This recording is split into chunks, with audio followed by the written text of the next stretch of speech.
Ready? Aim! There's too many! Anyone see my mammoth?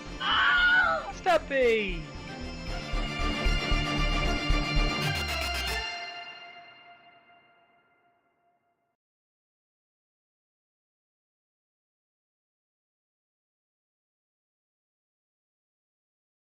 Hello!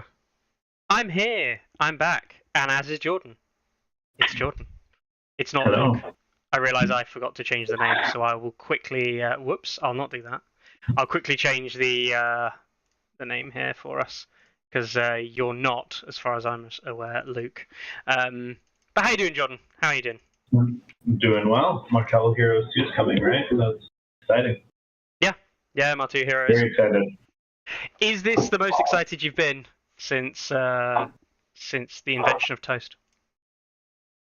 No, but it's probably the most excited I've been since the Martell launch. The other Martell boxes were fun and exciting, but Heroes boxes are always the most exciting. Okay. Wow. I'll take that. It's the most excited you've been at launch. That's good enough. It's good enough. Since Martell launch, yeah. Yeah. All right then. So we've got a fun-filled pack today. A fun-filled show pack today. I say fun-filled. It's just like a normal show, but looking at some of the Martell stuff. I mean, first of all, I know we've spoken before, Jordan, but do you want to just give your quick kind of like brief kind of introduction, if you will, to Martells and the way that you think about them, you play them, just for context, so that we can then dive in. Cool. So I quickly picked up Martells a few months before they came out because I'm Canadian, so we got them a few months before they technically came out. Quickly loved the faction. I've always been a big fan of factions in any game that kind of plays against how a lot of armies play. Not a stand in your way or run right into you army, but more of a skirt around, dance around you type army. Mm-hmm. And that's how I like playing my Martells. You know, there might be those anvil elements at times, but I always feel the best with Martells when I'm moving around my opponents and seemingly going in circles around them, despite being heavily infantry-based and not cavalry. Mm-hmm. Yeah, no, definitely movement-based. I mean, I'm a big fan of movement-based kind of like shenanigans anyway. A lot of people, if they've seen games that I like to play and things like that, and as you will know, Jordan, from when we've played, it's a movement-heavy game. Yep.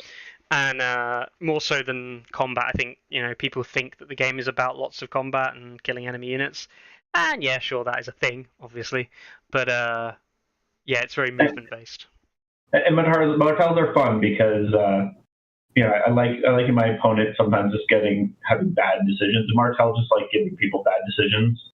I'm sure it'll come up a number of times today, but even from before Heroes 2, there was kind of a feeling a lot of the time that it really wasn't worth attacking Martells in melee, and there's more things that kind of double down on that now. So it's fun watching sometimes your opponent squirm. I've had some fun games with Brett where, you know, everyone's afraid of those Ranger Hunters, you know, charging, meleeing, and then jumping back out and shooting. And, you know, I had a really good game with him where I don't think he did that once, because every single time he was like, but if I run in and attack you, I might just blow up my own Hunter unit before I even get to do the shots. So yeah. They're fun. They really make your opponent think. Mm-hmm. I think that is kind of like that's something we'll talk about with some of the new stuff, obviously, coming up in a second or two. We'll spread some interlude in there as well. We've got some other things that I'll throw in there to interlude it throughout. But we'll dive in, and we'll start with the commanders, I think. Okay. And the commanders make sense for the specific reason is that people care most about the commanders, in my opinion. I think in order of importance is are there any commanders that are going to change the meta? Then what would you say is next important? NCUs. NCUs, obviously, yeah. And then obviously attachments. Who cares about attachments? Maybe we do. Nah, we don't. No, That's occasionally an interesting one, but yeah, sure. We'll give you that. Occasionally. Not in Martell's, but other factions. Right then, we'll start with the foretold one, the infamous one, the man who people have been waiting for, Gerald Dane, Darkstar. Darkstar, obviously a huge addition to the game. As a commander, this guy is. I mean, this is probably one of the most hotly contested characters, I would say, that the game hasn't had and now has. Which is funny, because he's very much the meme character. Like, it's not like he's a massive role in the books or anything. It's just people find him like him because he's just the Edgelord of Dorne. The Edgelord of Dorne, yeah. He is, literally. And his attachment comes in. I mean, his attachment comes in, and I have some concerns about this for two reasons. For those of you who are maybe not as familiar with this, we see Gerald Dane Darkstar come with martial training as an order and boldness and courage. Yep. I mean, this doesn't say kick him in the ass any harder than these two combination of keywords, right? Well, it has in Martell's, it has a very specific place. Right now, we do know we're getting a Darkstar retinue unit at some point. Yeah. But these are both amazing abilities. And in Martell's, it very much pushes you towards a certain direction. And that being Sand Skirmishers. Yeah. Because Royal Guard already have martial training, so you don't want them there. And also, boldness and courage is nice, but when you have 7/7/4, it's less important. And your Sand Skirmishers always wanted a Spear Lord in it for boldness and courage anyway, so now why not also get martial training for those times you want to charge in, finish the guy, and then, shoot, jump out. So yeah, so I think the big thing here is going for that, as you say, that charge into a maneuver surge forth, which allows you to block the shot, is going to be the big one.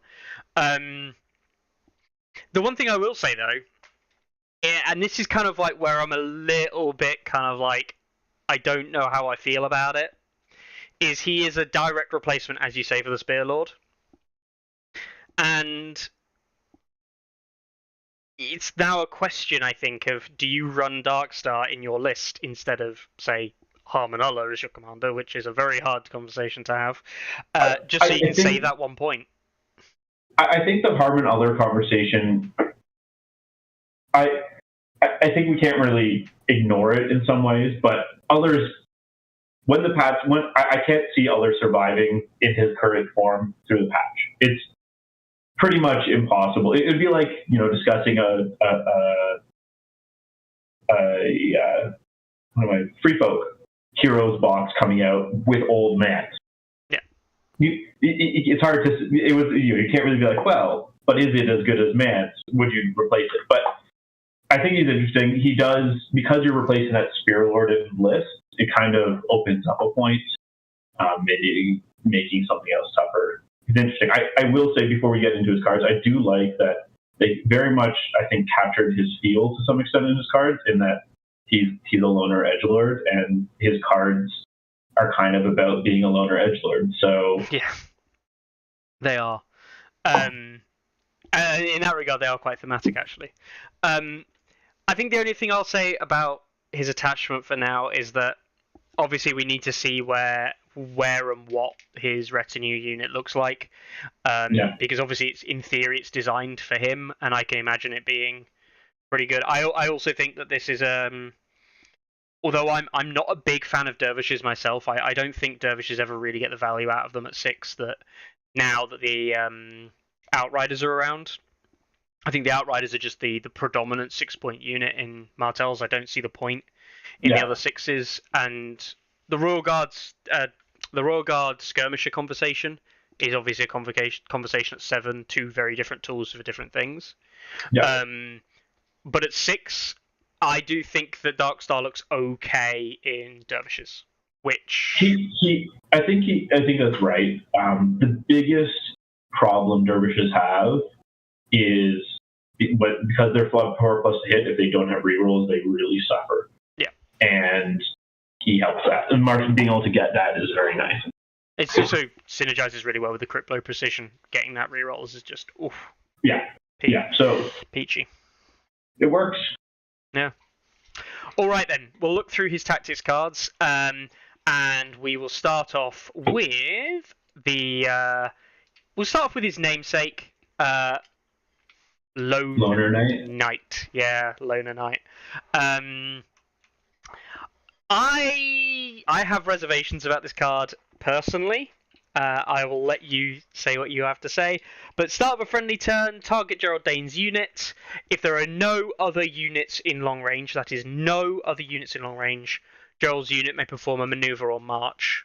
And, of course, with any of these commander-only cards we typically see, we see an alternative effect of start of any turn, draw a tactics card. So it's a cycle if your commander is dead for whatever reason, or if you just don't think the card's going to get used. What are your initial thoughts? What are your feelings? So my initial thoughts, I have two. One, I wish it was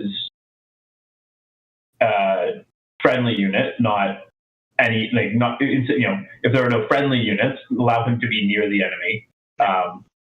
It would make it a lot more reliable to get off. It does, I think, further lean into he wants to be in skirmishers. Because this could just be a start of turn, move and shoot someone, and then shoot them again on they activate, right? Like, or this could be start of round 3, free move, shoot, take sword, shoot, right? Like it has potential. It's a lot harder to get off because it's any unit. It means you need to be like just outside that 12-inch, which because skirmishers move 6, you can do just outside of long, move 6, shift and shoot someone. So it is cool. It's going to be hard to get off, I think. The thing I will say though, the thing for me, that 12-inch kind of limitation, if you've got friendly units in 12, obviously you can't use this, and it means playing these skirmishes in a very isolated role.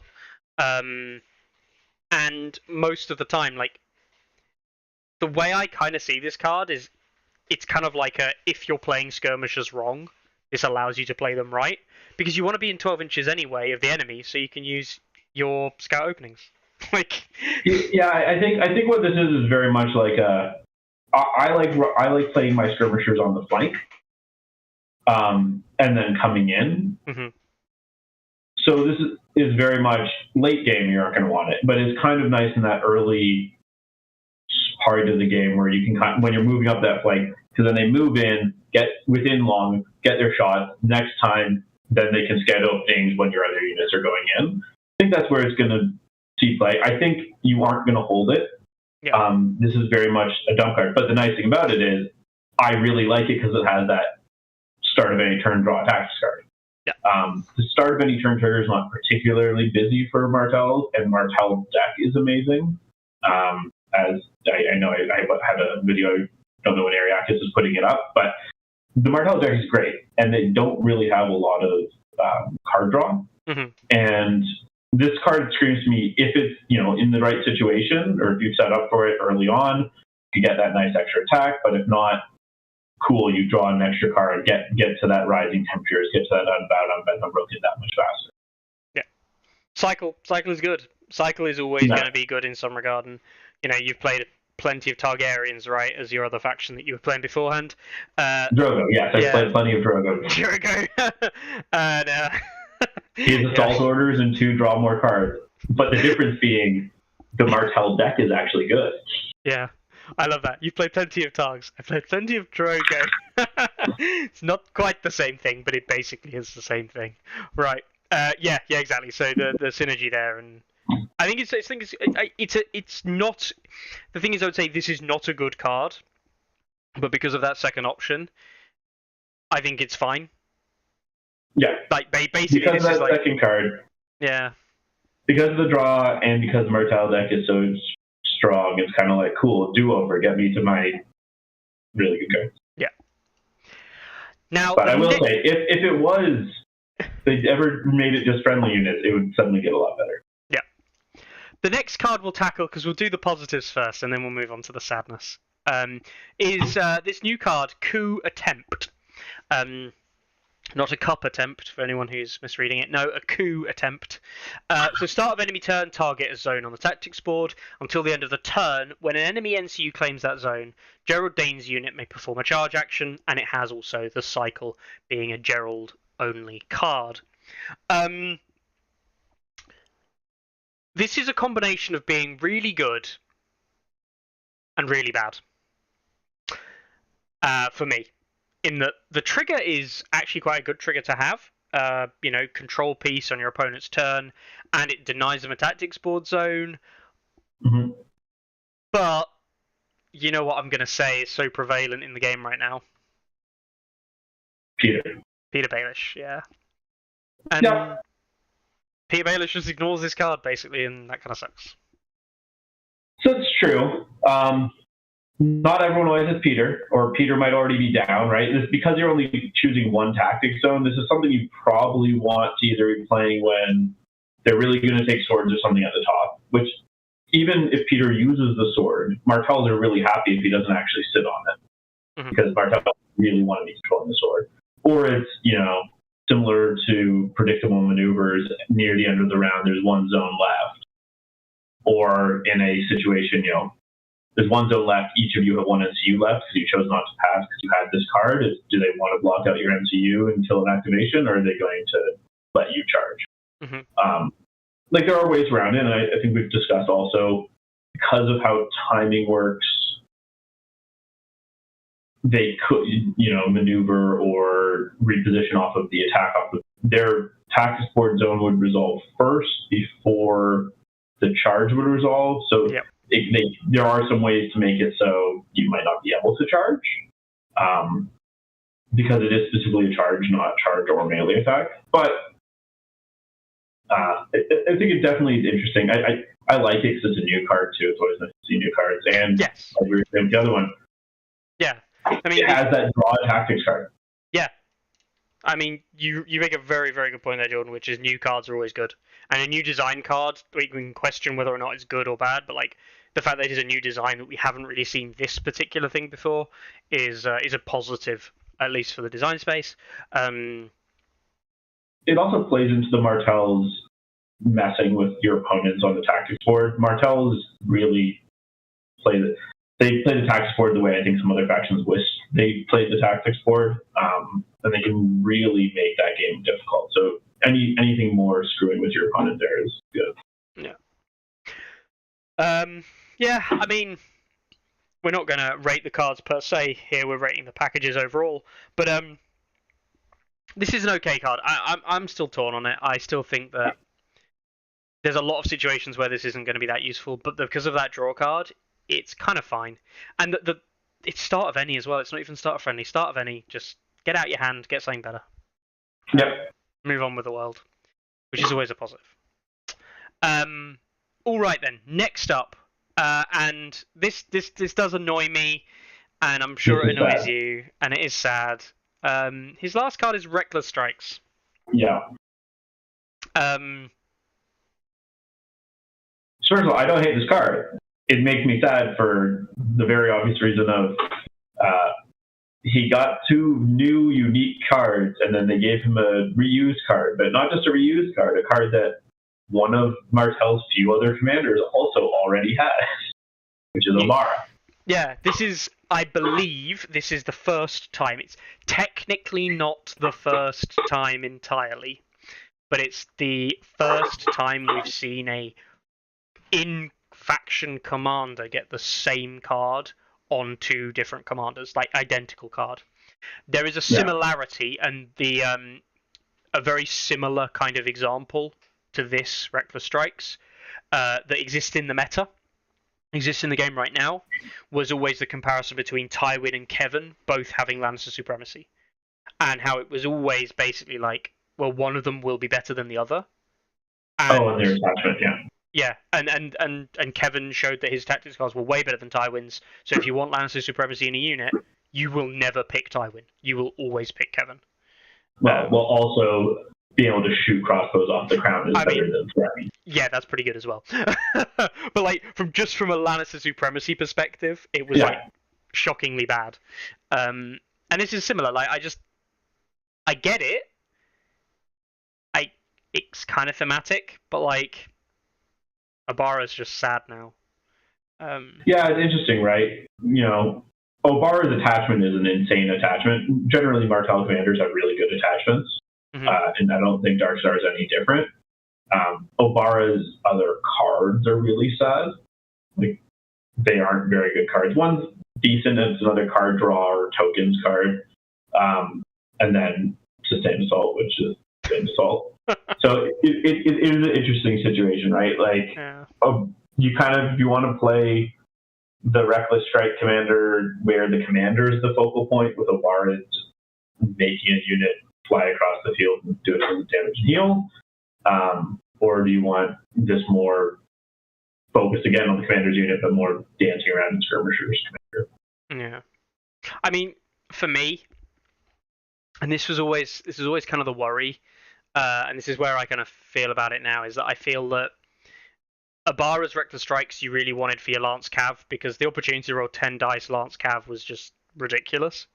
With this card, it was just bonkers insane. And I'm a little bit worried. I mean, it's good that Darkstar / Sunspear cavalry are being better used by Dane, who is, the Lord of Sunspear or whatever, or not quite. But it makes sense. But, like, also, it doesn't make any sense at all that Obara exists now with that ability, and it just kind of meh. Yeah.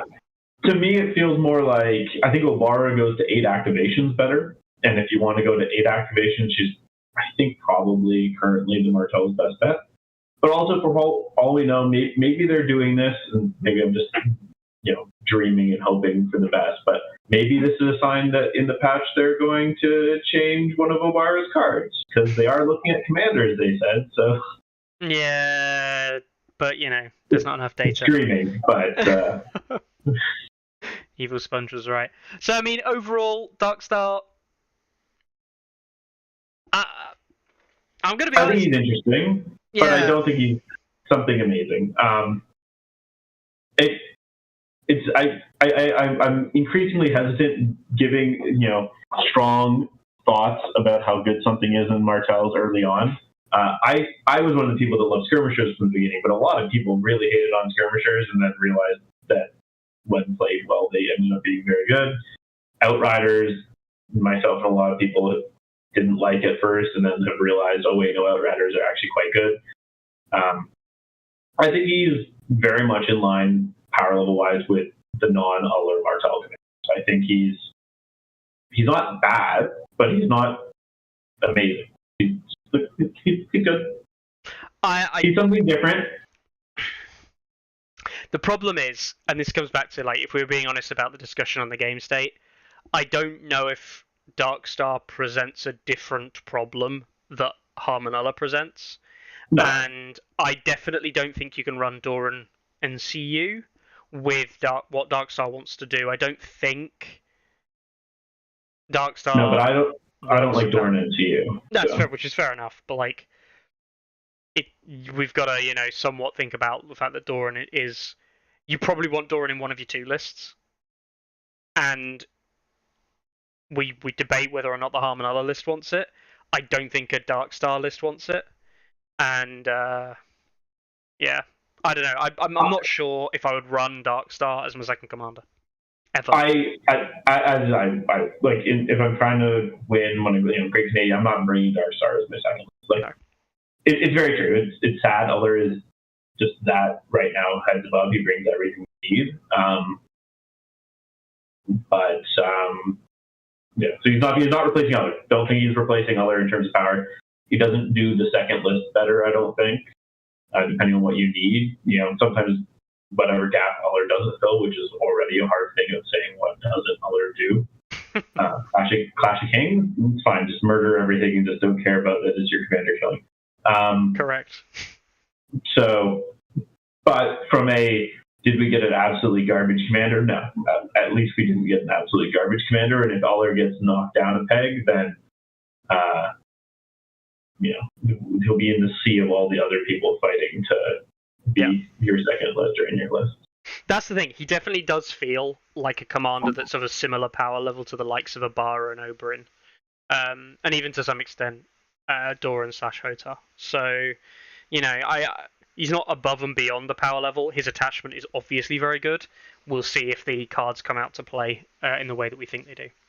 But realistically, the Martells, outside of Uller, all fairly equal power. Like, they actually are very... Internal balance is great. And then there's Uller. Yeah. Yeah, definitely. All right, then. The next one. The next one is a Daemon Sand, the Vengeful Knight. It's that all in thing. So Daemon Sand, the Vengeful Knight, has 2 abilities. He has Intimidation of the Crown, controlling crowns when you're making a melee attack. The attacker, before rolling dice, sorry, the attacker becomes panicked and weakened.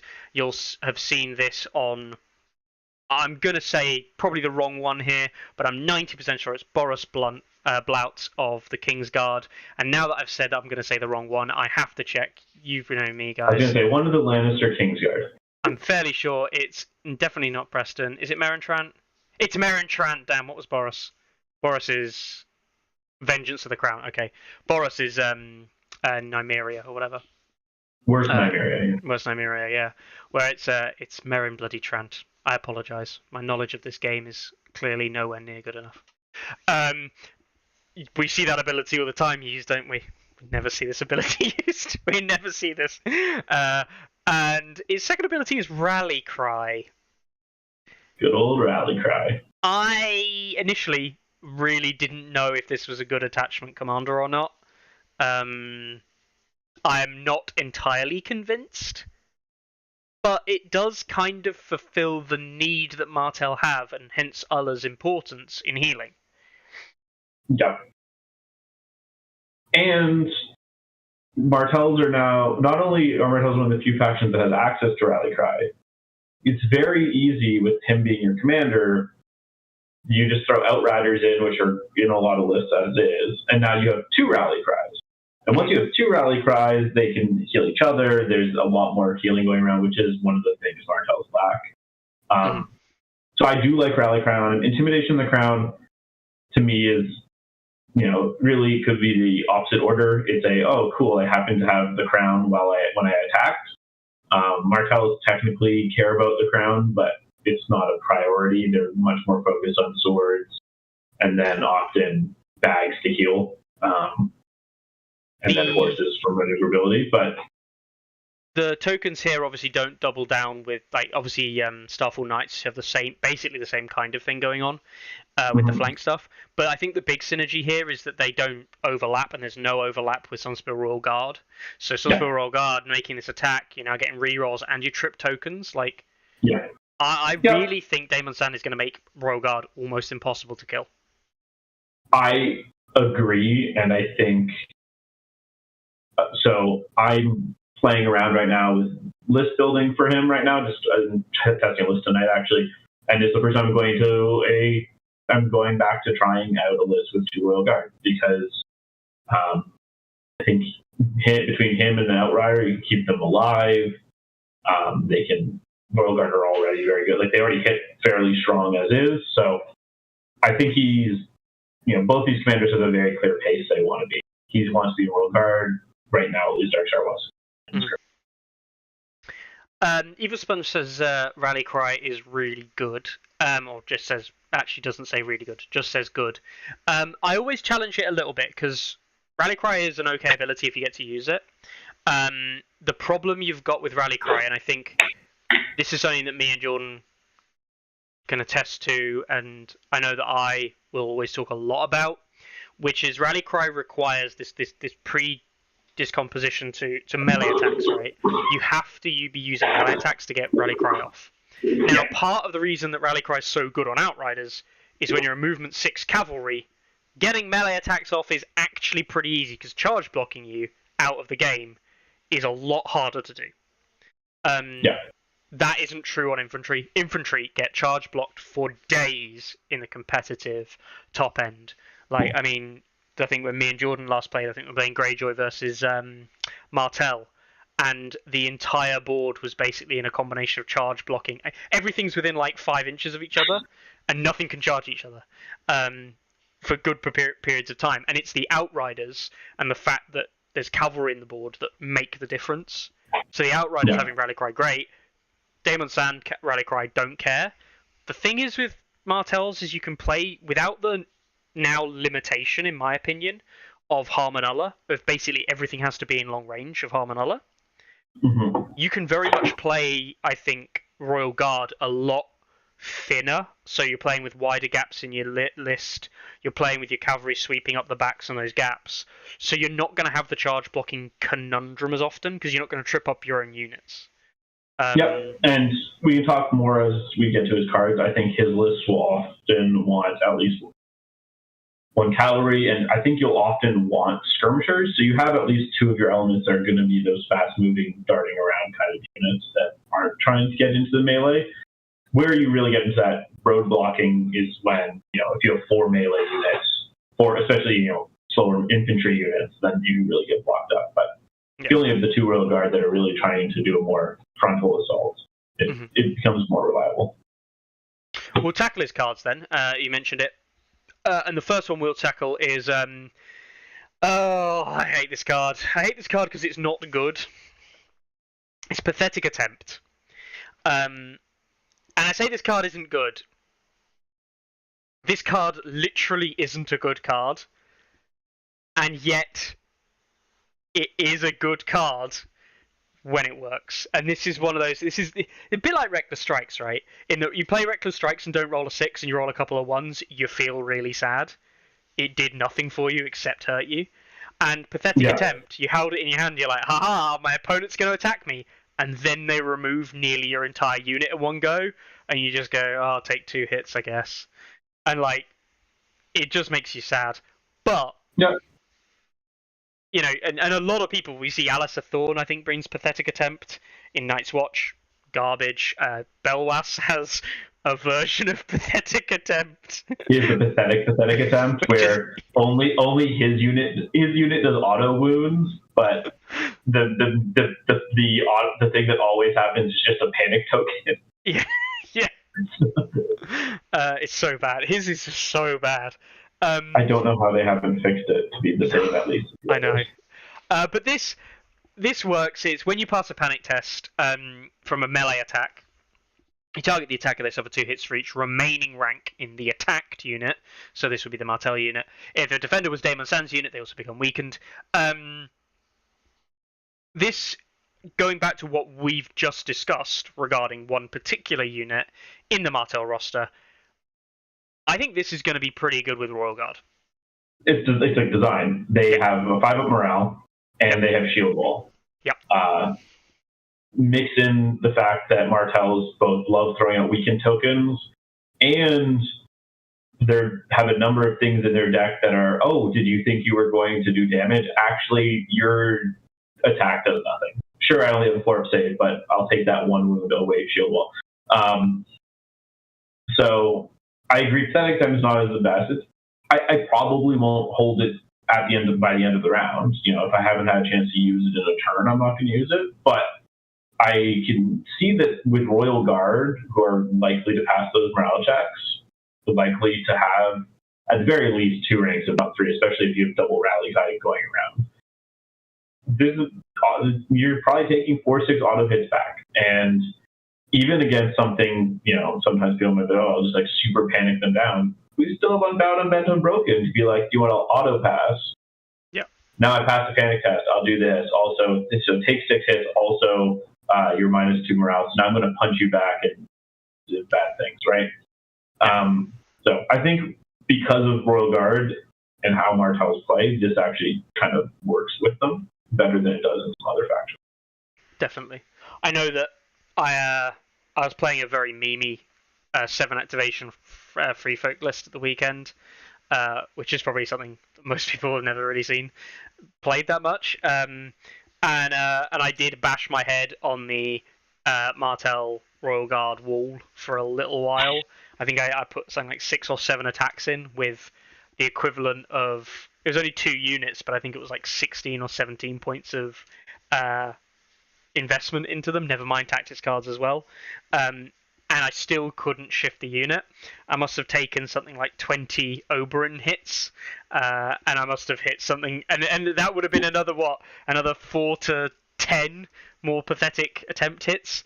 So that would have been enough probably to kill both of my units, and it would have probably won my opponent the game. Outside of the fact he was also playing Ulla, and Ulla was the thing keeping them alive, and hence the reason it took so long. But this card is still going to be, I think, a very good punishment. And it also, nicely enough, doesn't fall into a trigger that other Martell cards have. So that you can continue doing the Martell classic of, cool, I have 5 cards in hand, none of them overlap trigger-wise. You activate.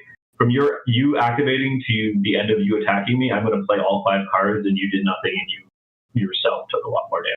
That is, I will say this, that is the most, and I mean this a long way, that is the most satisfying thing with Martells, is the no overlapping triggers. I need to actually see if I've still got it. I actually did a little, I say analysis, it wasn't analysis. I counted some things, okay? I goddamn counted some things. But I counted up the triggers in, like, Starks. And there's, like, 4 triggers in Starks. And a lot of them are when you're charging and when you're making a melee attack. And given that charging and melee attacks are, like, the 2 things in the game right now that are the most punished, it's like, oh god, this is terrible. And you look at the Martell deck, and you've got like 1 overlapping trigger, I believe. I don't know if base deck even has any. I think the base deck doesn't. I think it's just if you... Once commanders start coming in, you get an occasional one. Yeah. And even orders, like base deck and like even orders on units generally don't overlap. No.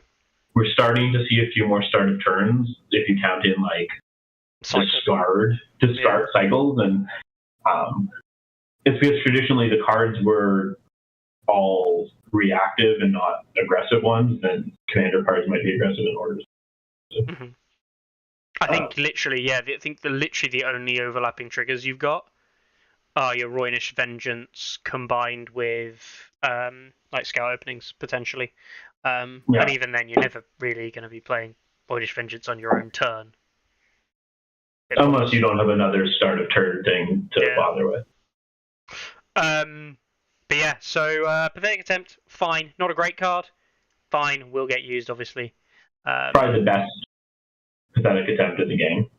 Yeah, but because of the synergies that you use. I mean, technically, Targaryens is the best Pathetic Attempt in the game. And then you look at what Targaryen units, or the version that the Targaryen commander has. And I disagree there. Just because other than Belwas's unit, all it does is give a panic token. Well, yeah. And that's the problem, right? Is that in theory it should be the best because Unsullied Pikemen exist, and then you read his Pathetic Attempt again and go, "Oh my god, this is just terrible." Unless everyone was Belwas, it should be at least flipped. Yeah. We'll tackle Need for Vengeance next, because this is also a similar card as well with Daemon. It's a new card. Oh, no, it's not a new card. It's not a new card. It's pretending to be a new card. Yes, pretending to be a new card, but not. This is not Careless Aggression that Vargo and Dario Targs have. Yeah. This is Need for Vengeance, which is not a new card. It does actually exist on the ever so well-known and hugely played Rickard Karstark. I actually thought it was new. No, it is on Rickard. See, I know all this. I do try to know everything. So in Need for Vengeance, start of a round, you get to do an attack action, and then if you target your commander, or Daemon Sand's unit in this case, you get +1 to hit. And after completing that attack, and this is where the Careless Aggression comes in, after completing the attack, your opponent gets to activate an NCU if they want. Now, 2 things here. 1, they don't have to. And I know that sounds really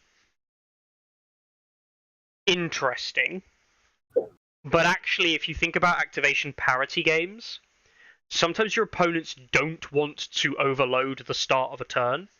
meaning that they're out-activated at the end of the round, potentially more, and also thus giving you the opportunity to have a stellar round next. I am going to be opening the round with an NCU off the back of this card. If I can make good advantage of that NCU tactics control, specifically, Martells, I can take swords, potentially take off some rising temps. Maybe I'm going to take bags and redo the damage. It really depends on what the board situation is. If I can take swords and kill a Martell unit, like, your Need for Vengeance was really bad. Yeah. But this isn't a good card. This isn't a good card in any of the commanders that have this. This is not a good card. But you can kind of set up around it. Situationally, it can be good. If you're going to wipe a unit, if you're very confident, if there's a unit with 3 wounds left with your Royal Guard, especially if it's Daemon's unit, you're hitting on 2s, you're getting a rally cry heal off out of it as well. And you can potentially use your order for rerolls and vulnerable as well. Like, yeah, it's just depending on if you feel it's necessary hitting on 2s, but so there are situations. I think a lot of time you won't. Ironically enough, it has a similar hold field as our other starter round card, that being 10 Diplomacy, which a lot of time you don't hold through the round, but there are those situations it might be good. This is definitely something you either pray that you draw because the board state says you really want it in hand, or you regret heavily that you've drawn and now you've only got a 2-card hand for the rest of the round. It can be more fun in if you're playing secret mission thing, and it's up, and you can set it up that the round where you play this is also a round where your opponent will give you points if they take MCU zones, and that's the other time I've seen people pass and not take the free MCU zone. And I think we'll talk about an NCU later. I think an NCU that we got from the Hero Box makes this hurt a bit less. Yeah. But we'll get there when we get there. We will. All right, so that's Need for Vengeance. Like, it's not a good card, but maybe there's something. And then the last one. And now this is kind of ridiculous. And this is new. Build your own vet. And this is pretty good. After a friendly combat unit completes a melee attack, target one other friendly unit in long range of the attacker. That unit performs a maneuver or retreat. Now, free actions, like we saw Lone Knight was bad because the free action it gave was, like, because free actions are very good. The free action that Lone Knight gave on Darkstar was conditional on something that you don't really want to happen in the board state. In that you really want to be within long range of something. Because can't control well, because your opponent can just quickly move a guy just inside 12. Yeah, exactly. That's just something that you want really to happen in the game. Whereas this is something that will happen in the game, and it's a free action. And there are no real other contingents other than making a melee attack. I don't think there are amazing. Look, I don't think there are many melee attacks happening in a game. There are some.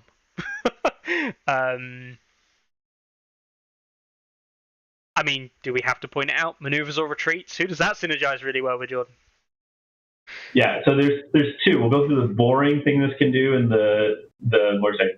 So the more boring thing is this is your Royal Guard is attacking, and then your Starfall Knights getting able to retreat to free up to be able to charge and get their 10 dice. That's the boring thing. The boring thing is freeing up a Lance Chad. It's so boring that I've just freed up a Lance Cavalry. The great thing is retreating or maneuvering skirmishers to then shoot something.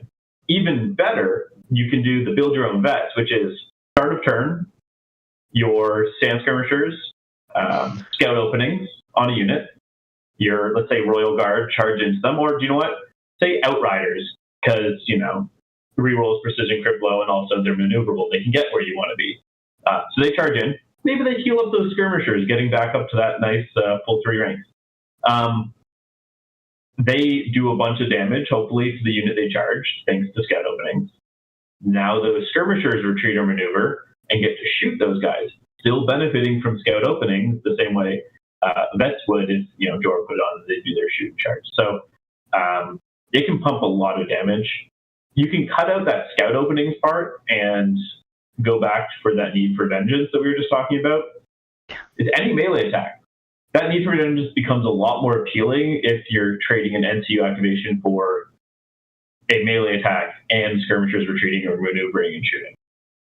Even without the scout opening, sure, you don't get the rerolls and precision, but that could be like 15 dice into something, hitting on 3. So yeah, which it's definitely interesting and will reward cool play, and is going to be just another shenanigan that your opponent needs to think about, which is, as a Martell player, what I always want is my opponent to be constantly second-guessing what is going to happen if I do something.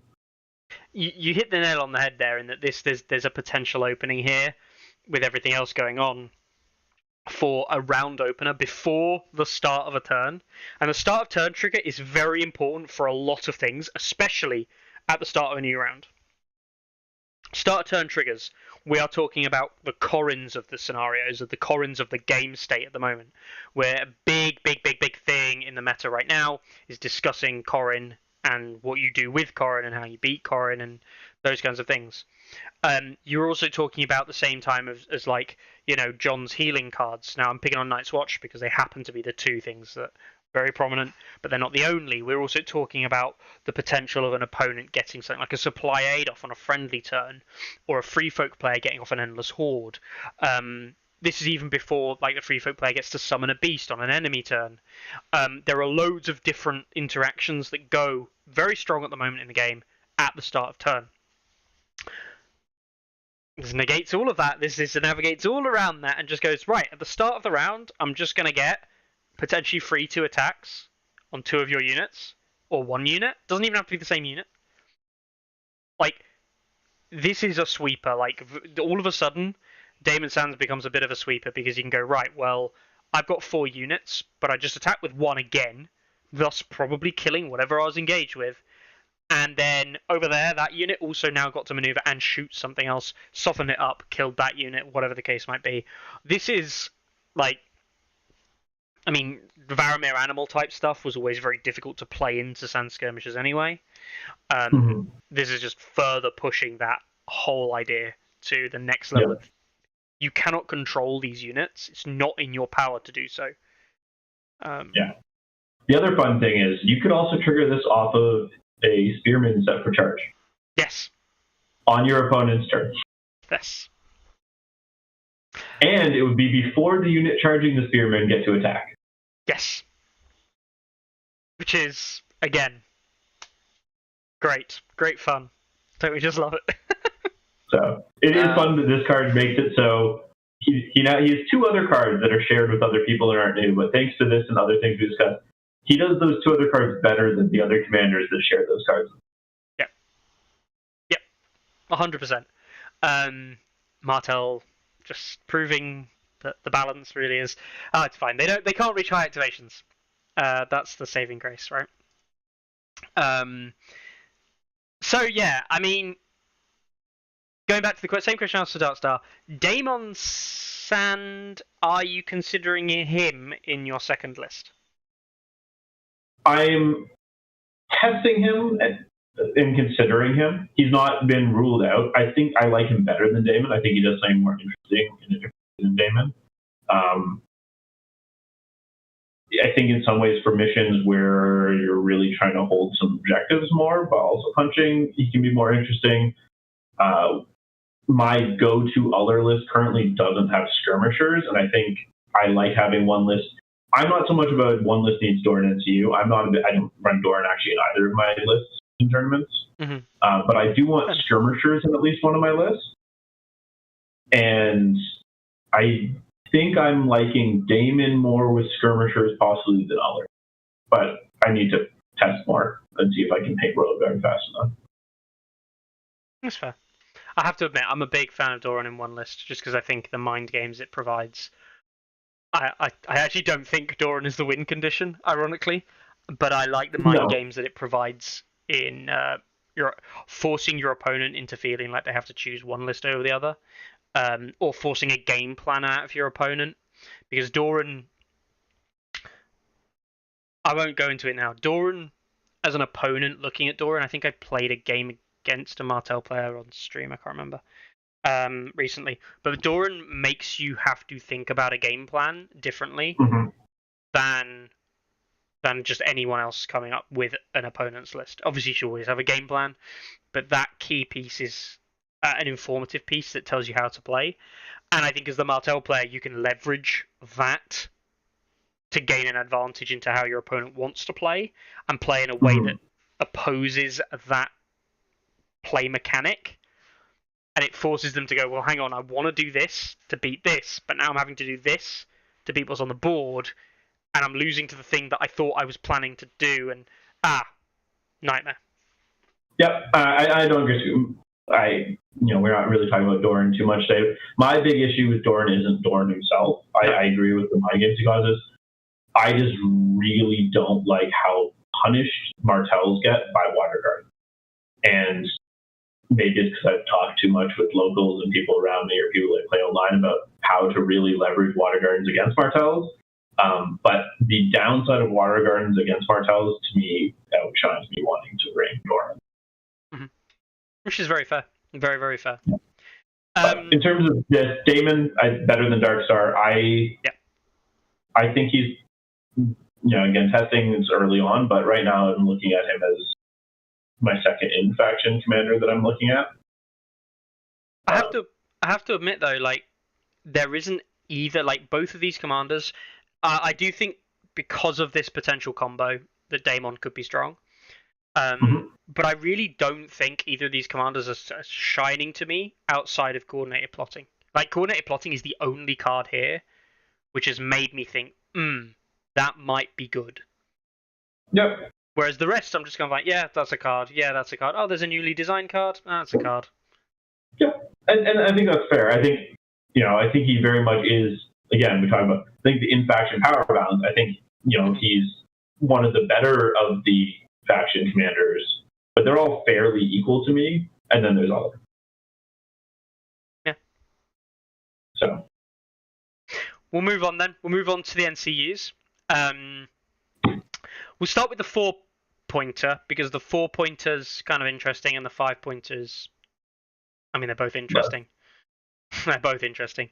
Aris Oakhart coming in at 4 points with Unfaltering Politics, and I did want to say that the description that we got from the online description of this at one point... It was in the store. So I think one of the store pages had like a description. Well, first it said he influences attack squad. For Arianne's, it's listed pretty much what her ability was. Yes, it got Arianne's right? -1. It listed half of her ability. Yes, that's it. The Aris, they got completely wrong, right? Because they said it's something like it gives them a vulnerable token when they take something or something like that. No. All it said was he influences the tactics board. Oh, right. I swear I found something that said they get a vulnerable token when taking a zone. Oh, maybe I'm imagining that. That's I tell you what, I'm getting confused because that's Tybalt from the new Maester Tybalt from the new, or Tybalt, sorry, from the new. Oh, from Bolton. Yeah, from neutrals even, I think. But yeah, or Boltons, yeah. But yeah, no, Aris, Unfaltering Politics. Once per game, during the clear phase, you may keep him on the tactics board. He does not activate next round. So, really important thing here, he is giving up an activation. That is very important to understand. If he begins on the tactics board, target enemy combat unit become weakened. That's a plus, so you're trading an activation token for a weakened token. Is this good? To put it bluntly, this is not good, right? Aris is not good, but outside of context. Yes. Do you want to explain the context? Well, you know the context, I know the context. This is going to be an absolute goddamn nightmare if he ever takes swords. Yep. Effectively, he is good in Martells because rising temperatures and particularly rising temperatures, but also Unbound and Broken are very good cards. essentially what this means is if the Martell player is going first, let's say the Martell player goes first round 1, opponent goes first round 2. In that situation, if your opponent doesn't, let's say they don't take swords round 2 because there's no engagements yet, there's no use for it, and Eris takes swords, okay, in round 2. After swords is taken, if he chooses at the end of that round to stay on the board, effectively your opponent will not be able to remove rising temperatures until I believe it's round 6, because anyone who's played in round 2 can't be removed because swords is already blocked. Round 3, oh sorry, no, he doesn't need to take it in round 2. He needs to take it round 3. Top round 3, Eris takes swords.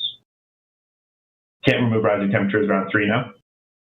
Round 4, end of round 3, Eris stays on the board. Top round 4, he's already on the sword.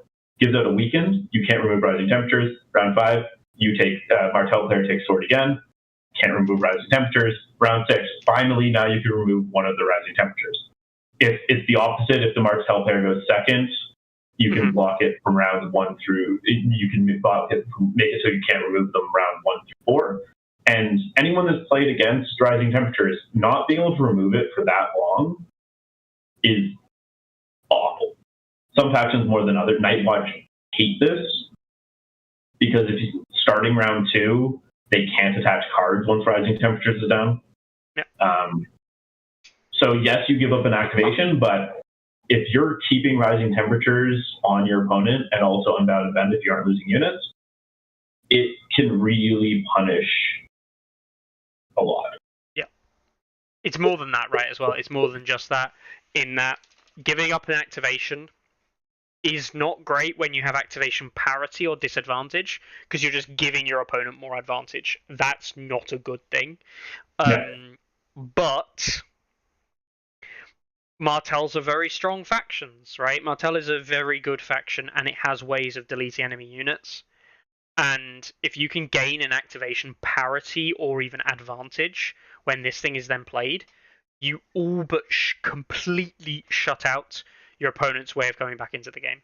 And you also steal your opponent's NCU advantage turn, right? Yeah. Assuming 3 NCUs, usually it's whoever's leading first gets to play 3 of theirs, the other person has to pass with 1. Eris steals that from your opponent on round on. Also, going back to Daemon,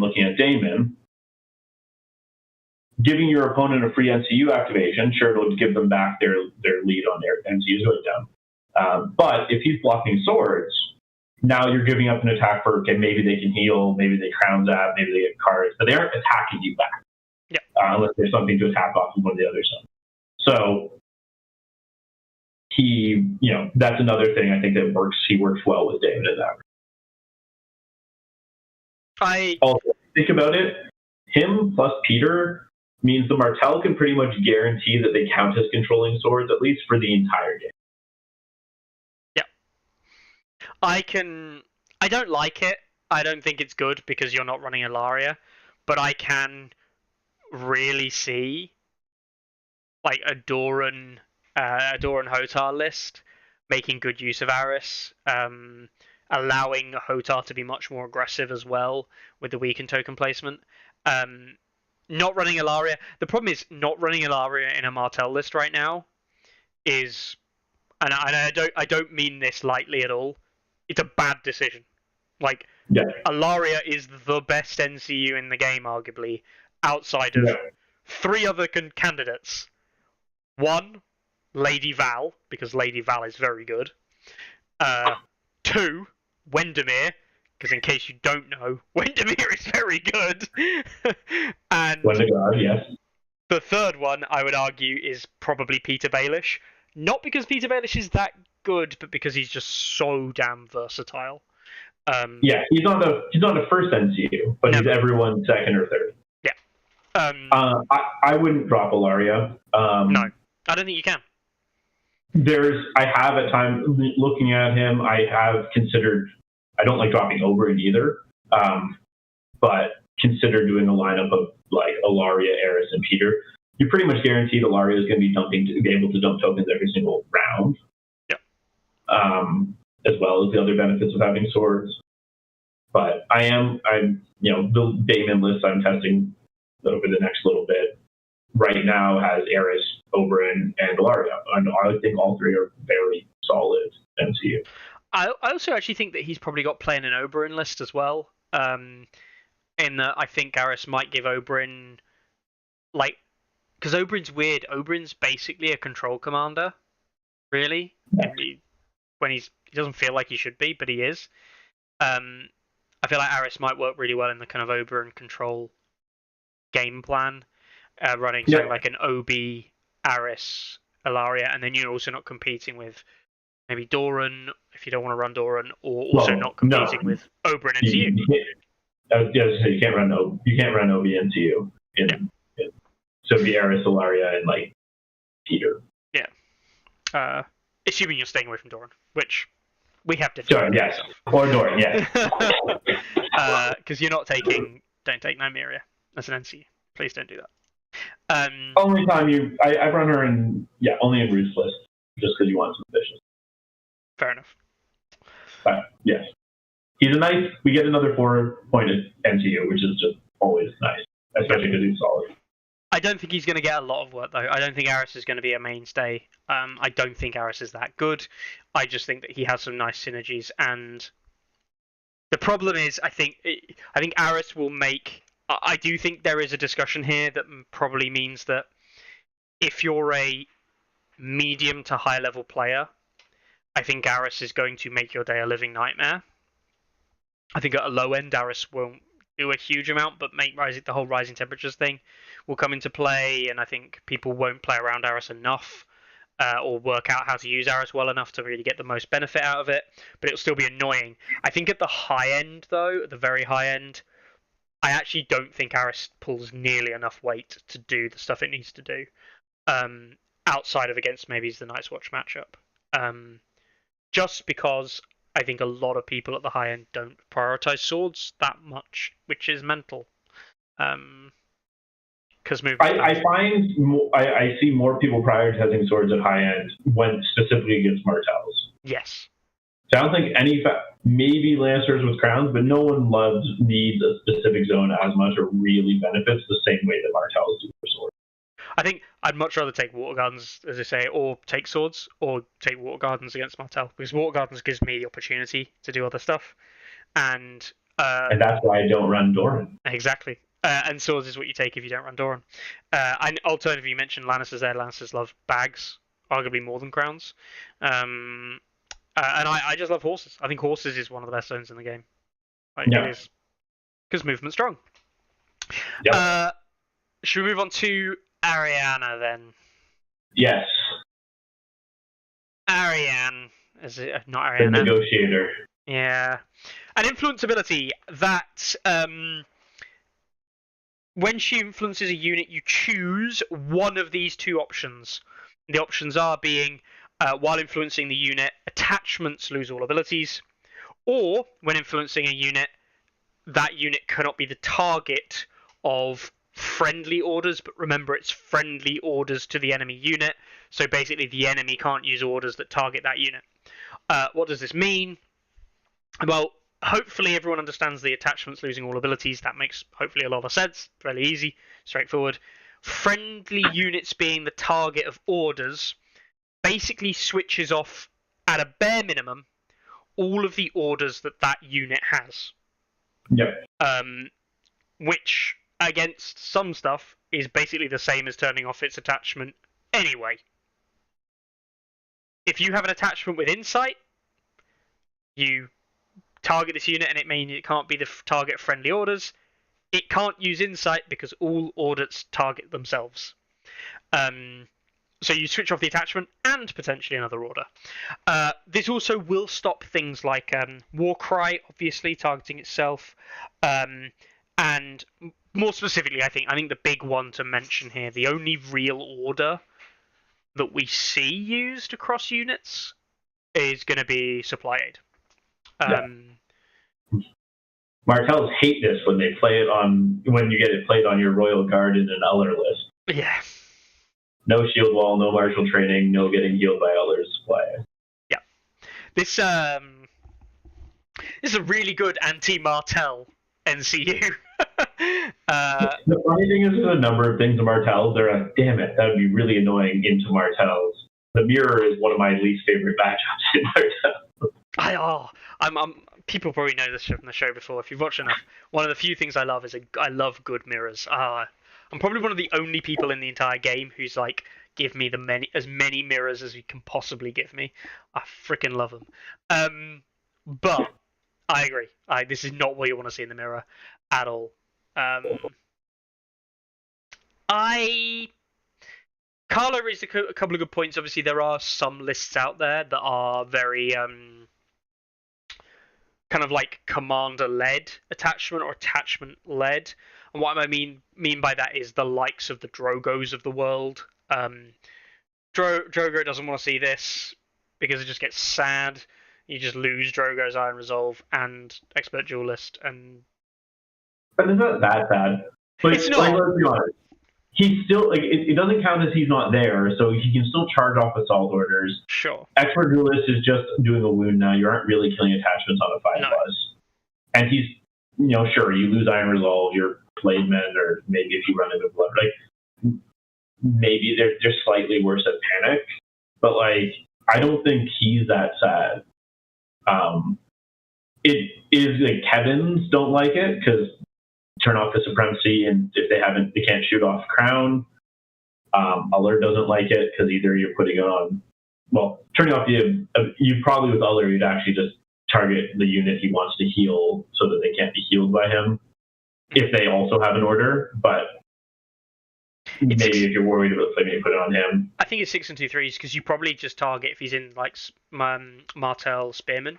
You probably turn off the orders of that unit rather than the abilities anyway, just because they also lose set for charge and they also lose the Swift Repo or the tactical. I think it would depend who you're attacking. That like if you're planning on going into the Royal Guards, you want to turn off that shield wall more. Oh, 100%. Yeah. Than turning off the Spearman, especially if they're behind. But yeah, so like there's a few commanders out. Roos, I see turning off. Roos would be nice. Get rid of the spread fear. Get rid of the intimidating presence. Get rid of counting the unit he's in as a Bolton unit if he's not in a Bolton unit. I know that's innate, or that's the hard ability, so you can't turn that off. But you might, you probably. I'm trying to think of other. You might want to turn off John because you're switching off boldness and courage. It's actually reducing the attack dice of the unit. And the Furious Charge. And the Furious Charge is kind of annoying. Yeah. So there's a few, but my big issue is she's 5 points, and is that worth 5 points? Also because she's an influence too, right? So like, let's say you're turning off John for the boldness and courage. If you don't get her down before he does his, charge, retreat, like all that, you haven't done anything. Now you aren't turning him off. Yeah. So it's tough. And for me, she's something you need to get down early. But as a Martell player, you want Oberyn down early. I think I prefer Oberyn as an, so is she going to kick Oberyn out of the list? That's the thing. I think he would. I think he would because I think it's really important to probably note that, like, generally speaking, this is not true across, like, all facts and figures, every list, things like that. But 2 influence NCUs is probably 2 more influence NCUs than you can manage easily in a list. And one is enough. Like, I'm not saying take both. I'm saying the question is she better as your influence NCU than having Oberyn in list? Is she worth that extra point? I think she might. Also wanting Ilaria to go down first early. The thing is that Ilaria can wait because you don't need to take zones early with Ilaria as long as you've got swords. Of course, if opening with swords with Ilaria is obviously very strong, but But opening, like, Ilaria saving for the tokens for your activation attacks, there's nothing wrong with that. That's fair. And Arianne coming down and switching off something like an Iron Resolve, or, as you say, orders, like Shield Wall, is really good. The thing is, I agree, like, She's situational. What I say is situational. The problem with Oberyn is good. I'm not disputing Oberyn being good. But Oberyn is again something that plays away from what we want in the game, which is we really don't want melee attacks happening. As someone who's trying to beat Martells, I have to come up with a game plan strategy that requires a minimum number of melee-based attacks. Or, ironically, lots, but make them all big, because then you have to spend your June tactics. But it doesn't matter, because if I've got like 3 more coming at you, you've only got 2 June tactics. But the problem is usually you run out of wounds when doing. I run out of wounds first when doing that, which doesn't really work very well. Especially with Oberyn. Yeah, exactly. And you know, and that's the kind of situation where you're running like a ruthless to stop Oberyn coming down. Which again sounds mental that you're stopping that rather than saying like a rising temperatures. However, honestly, I do think Arianne switching off abilities is going to be useful, of attachments and commanders. And the thing is, it's 5 points of NCU, but it's a 5-point NCU that will nearly always give you some value into what is played, because what is played is typically good. Like, people don't play bad things, like, not that often. That's fair. And, you know, we just talked about, like, 2 commanders who've got a set. Not so much Daemon, his abilities aren't great, but imagine running this into the likes of an attachment that's similar power level to something like Darkstar. Such you Martell training and bonus and courage. Wow, that's amazing. Martell's hater, because Martell commanders are all, like, Obara is just like, oh, what the thing that makes you bring Obara is her insane attachment. So, yeah, she's right. 5-point NCUs I just find would end up being very hard to build with Martells a lot of the time. So, like, I'm comparing her to the use I get out of, like, Varys in one of my go-to lists right now. And I don't know if she quite does that, but I think, it's experimenting. I think in some ways it's hard to really gauge how impactful she's going to be until you test her more into some other competitive lists to really see how impactful turning off some of those abilities. Yeah, obviously, it's all reliant on what abilities exist within units and things that you expect to see. You know, a very, very good example of this being trash is into like a free folk giant deck, when your opponent is running mag, a couple of savages, and maybe the Varamir package, and you're running this, and you're like, this literally is a 5-point NCU that does nothing for me. Because it hasn't got a single order, and he hasn't got a single order. If they bring 1/1, you can turn off Warcraft. Oh, yeah, wow, yeah. Amazing. I mean, that is actually annoying, but, like, who cares, right? You know what I mean? Like, that's really bad value for 5 points. Exactly, yeah. But yeah, like some other lists, I do think it's going to be powerful. I think this is going to be incredibly good into stuff like Night's Watch, even shutting down hunters completely. I think Lannister. Oh yeah, hunters is really nasty into John Hunters. We were thinking of it, John, but really you just turn off his unit's orders. Now they Swiss strike, cool, but they aren't quick firing. No. Good into Martells, who just their units have tons of orders. I think it could be very useful into Lannisters, just because Lannister supremacy can be really punishing at times. Yeah. And even if you're not turning off the like maybe it's not Kevin or you don't need to attack Kevin, but even just like the damage that Lannister supremacy can do, charging into something like Guardsmen or just something with Lannister supremacy could be important in that turn, and there is that flexibility. So again, I don't think she's terrible. You definitely need to try and really see what orders I'm really facing. I tell you what, though, I will say is that I think, and I've been saying this a lot, I think, but like this is a kind of NCU that doesn't necessarily have to come down at the very top of a round necessarily because of the nature of what it does, but obviously it can do. I do think this is an NCU that will benefit a Doran-esque game plan because it slows the game. It's not contingent on a resource controlling any tactic zones or anything like that. It plays very much into, I'm just going to make your list worse. And Doran making an enemy list worse, thus slowing the game down, is all that Doran really wants. Yep. A good father-daughter pair. Definitely. I think this will see play, and I think this will make meta lists. Just because of how it can be used. No, I think it will make it in. Just needing to find the right place for it.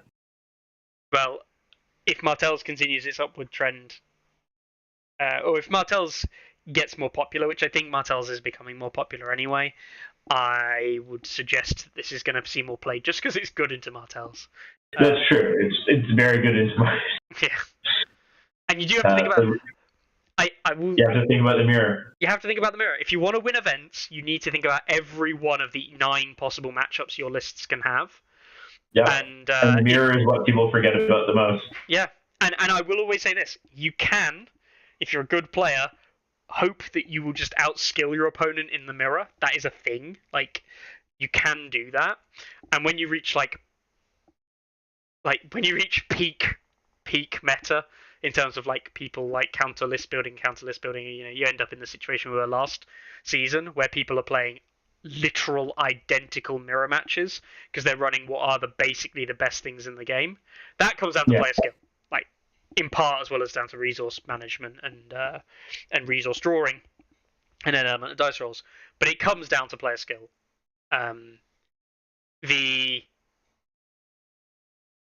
The mirror, if you can have something in your list that gives you an advantage in a mirror so that it isn't entirely player skill, you have a better list than them, and you haven't compromised on the other matchups, that's big. That is big. And definitely worth considering, depending on your local area, but definitely worth considering. Okay. NCUs, interesting. Might see some play. Mm-hmm. But again, they're middle of the pack. The thing is, these are not... So far, what we can say is there's nothing overtly too strong about these things, right? No, I think they're all in a good power level area. Yeah. Let's jump into the attachments, because the attachments... and Carlo, actually, I have to point this out because it is partially Carlo's show anyway, Carlo's channel. He says player skill is a lie, just roll better than the other person. There you go. I'm contractually obliged, according to my made-up contract, to say, if you want to learn how to get better, get good and roll better. There you go. 2 facts. Right. Not get weighted toilet dice. I'm so glad you mentioned that, weighted toilet dice. If anyone doesn't know what we're talking about here, we didn't bring it up in the shows over the last couple of weeks, and I'm not going to spend a long time explaining this at all. There was an event, was this in the UK, I think? Or was it the US? I think so. UK. I think it's the UK. That essentially a 40k player was accused of using loaded dice, and through a long story, they actually sent this guy out to get some like flour or a bag of sugar to raise so, that was it, to weigh the dice against, and while he was gone, a guy literally flushed his dice down the toilet, so he couldn't be accused of cheating. And I thought it was after. I was told it was after they tested and confirmed they were weighted. Then he flushed them, but they are weighted dice, so they couldn't get flushed. They just stuck to the toilet. There you go. Yeah. They literally don't flush because they're weighted dice. And I think it was before he got them tested, and it was like, I don't have like weighted dice. I don't know what you mean, kind of thing. And he pretended that it wasn't him at all. After he was trying to flush them down the toilet, and of course they didn't flush. And this is the whole thing about like cheating and spirit of the game and all of this in 40k. So yeah, if you do want to look it up, literally just put weighted dice down the toilet into like Google, and it sounds really weird, but you'll get results. Yeah. All right then, moving on. Attachments. Now, attachments, I don't really know what order to go in through them in, and I'm not We actually. could do the two that don't ignore attachment limits, because we've got two of those. Okay, yeah. So we've got 2 attachments ignoring attachment limits. First up, we've got Quentin Martell, a 1-point attachment, Prince of Dawn attachment that ignores attachment limits, and he comes with a very, very easy to understand and simple ability, Outflank. There we go. New Outflank as well. I'll point out this is new Outflank, not some kind of weird older version of Outflank. Yeah. It's tough. Like it's neat, but activation, you're then down in activation probably for a round. It's not the best. Martells are already usually can be often down in activation. I've seen people talking about playing around with him in Darkstar in a unit of skirmishers, but it's just a lot off the board. It doesn't really seem worth it to me. It also I like Outflank if I could make it if we had cheaper units, but yeah, I also just don't like the whole idea of like the whole Darkstar with Outflank is like, oh, but then I get to use Lone Knight, and it's like, no, you don't understand. If you're using Lone Knight, then you're in the wrong place. If you just used Outflank and then you have to use Lone Knight after Outflank, you've made a mistake. You're also then relying on having Lone Knight at the time when you play. Exactly. So, if anyone says, I got to put my Outflank unit on and then I Lone Knight them and I was like right in the middle of the board, I'll just be like, look, mate, I'm glad that happened. I'm not going to tell you about the myriad of issues that have happened for that situation to occur and for you to gain an advantage over your opponent. I'm glad you won that game. I didn't win that game. Christ alive, how did you not win that game? Just no. Anyway, yeah, I mean, it ignores attachment limits, right? And that's big. Can you save a point anywhere in the traditional Ulla list to be really annoying and put that Sand Skirmisher with Sunspear Captain? So Spearlord? if you're playing as Darkstar, you're saving a point on the Spearlord. Wow. Wow. But you can't do it in the Harmonella list, right? No, not that I think. Yeah, not really. The other list my main other list I've been running could switch Varys for 4-point NCU to get a point. But do you run the Spearlord in your version though? No, I don't have skirmishers in that version. No, so there you go. The classic 5-7-7-8. Yeah. With 12 points of NCUs, though, I don't think can lose a point because the 1 point you have left over after that combo is the 1-point attachment in the Spearlord. Yeah. So yeah, no, I don't think that works. It's also a 9-point unit, which is pretty expensive. Anything else you really want to outflank? I mean, if you're not outflanking skirmishers, the only other thing I could think you really want to outflank might be dervishes because they can't ever turn around in response to your retreats. If they do then come and charge you, now they're literally facing the board edge. Yeah. So I don't think there's anything else that I don't think there's really anything else that I would want outflanking a Martell list to do. And as you say, they don't have the activation advantage to really leverage it. There's no other infantry. I wouldn't mind if we could outflank sort of a cav. I'd take if you would have it that. Just have it. I'd outflank in my rear, of course. Even Outriders, I'd be fine with Outriders coming in behind. Yep. Tough. I do like that all the attachments in this box, from what I understand, are 1-point attachments, which is nice, which means they're at least not immediately counted out of consideration. Yeah, there is that. I'm also pretty annoyed, like personally, that Quentin is a 1-point attachment with the no attachment limits. And this is only because, and I know that we need the whole discussion around like Jarl and Free Folk being too strong, but this is literally what Jarl used to have in that he used to ignore attachment limits and outflank, and that was it. Then they changed outflank to be kind of worse, or they made outflank worse with the changed updates. Outflank was already very bad in the olden days, and then they removed Jarl's ability to go in other units without attachments. He's just a Reaver Captain. He's literally a Reaver Captain. That's literally what Reaver Captains do right now. Yeah, Reaver Captains, exactly. And it just annoys me that Jarl's not like this. Yeah. Oh no, poor free folk. Hey. Free folk are I'm a Martell player, so really I can't throw too much shade. people in. It annoys me, not because I think it would necessarily be very good, although I think it probably would be good in Free Folk for different reasons, and it's got nothing to do with Outflank, which is the irony. But yeah. Just all the synergies that you'd want to use it for. So, Edric next? Edric, yeah, we'll do Edric. Edric Dane also coming in at 1 point, and also coming in at the ignore the usual attachment limit. Eric, I like his name. Edric Dane, Lord of Starfall.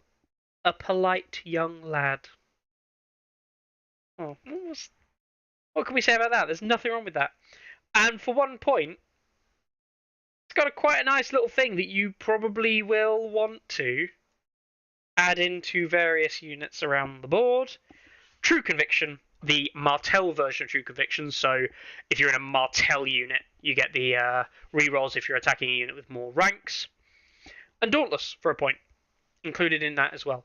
This is not like Davos Attachment Supply Aid True Conviction, which is like not so level awesome for your Stannises out there. But it's not bad. Like, this isn't bad for 1 point.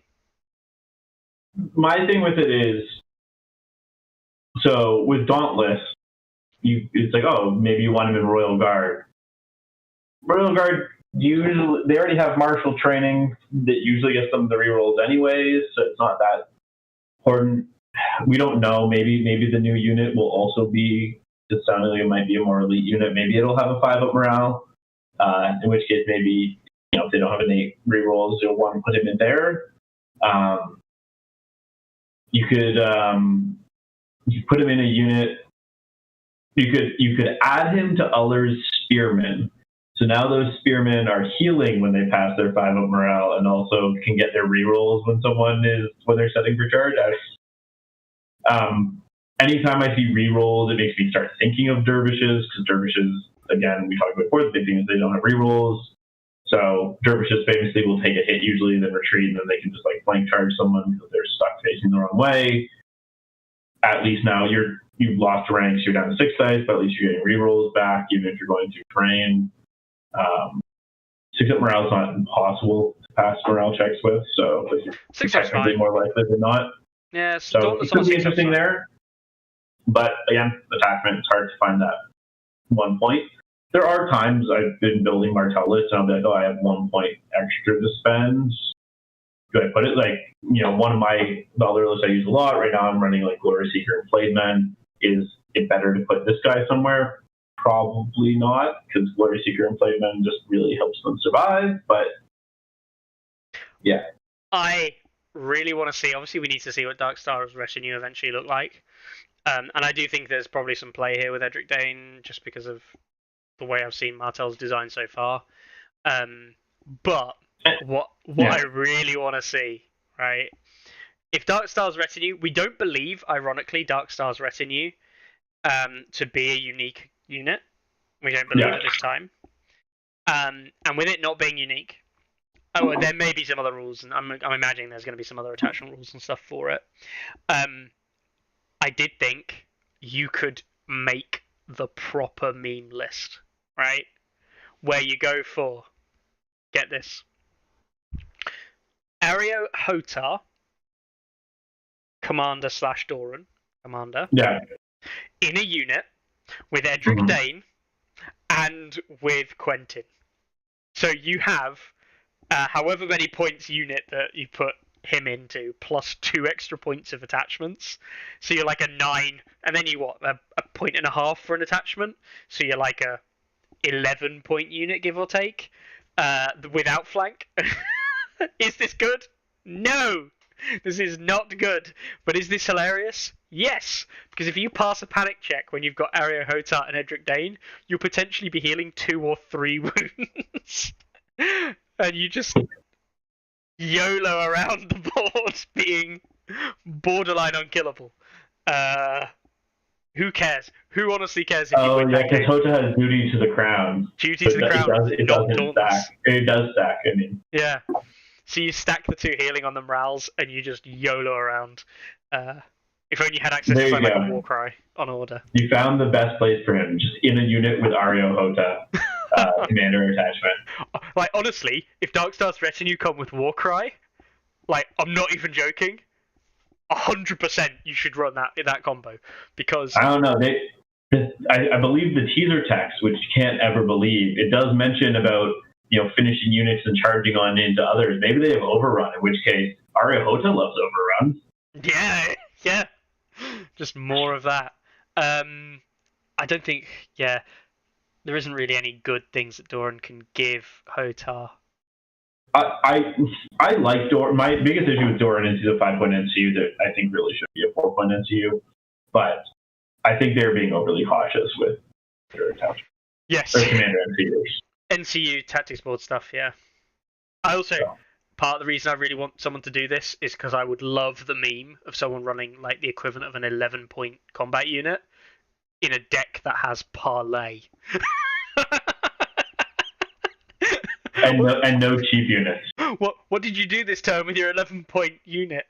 I activated and made my opponent also activate, and that is it.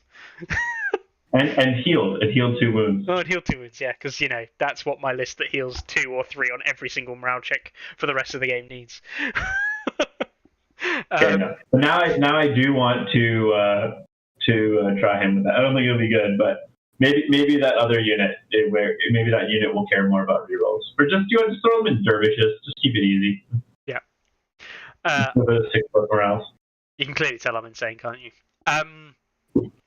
Right, we'll move on to the commanders next, because we see the commander versions of the attachments as well. Cool.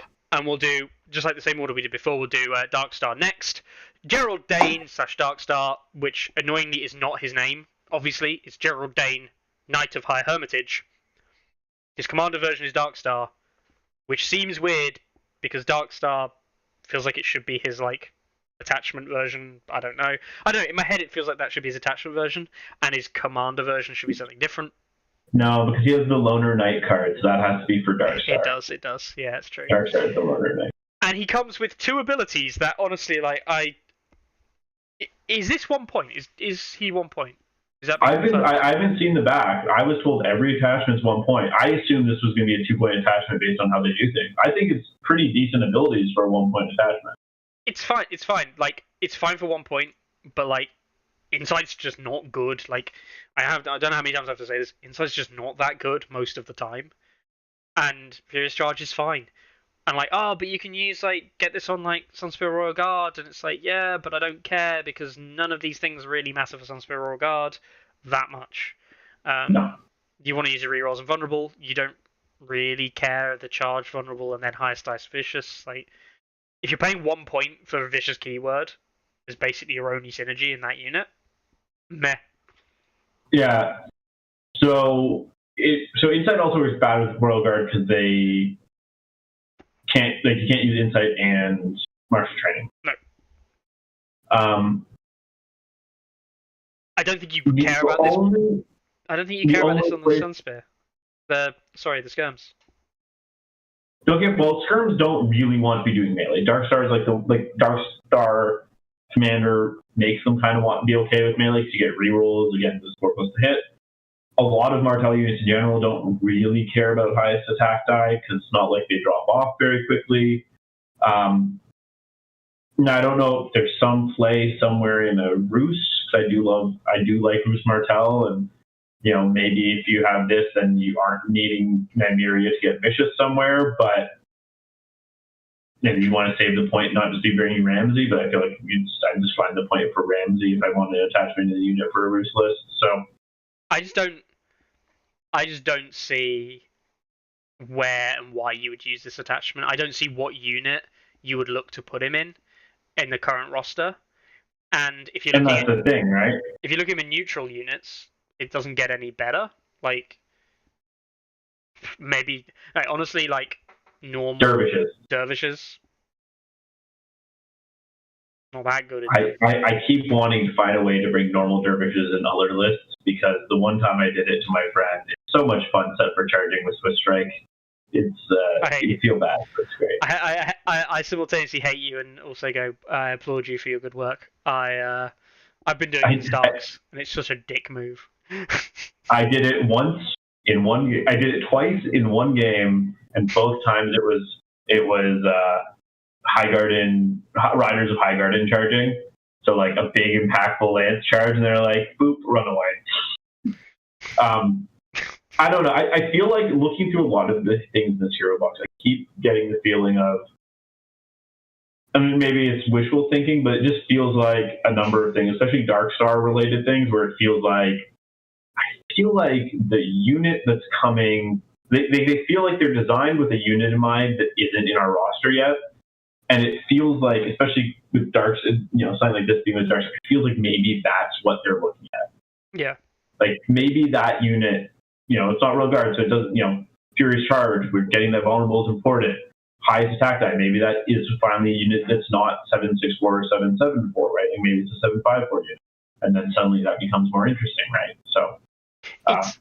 I will say this though, right? It is mental to me. It really is mental to me. You'd pay 1 point for this attachment.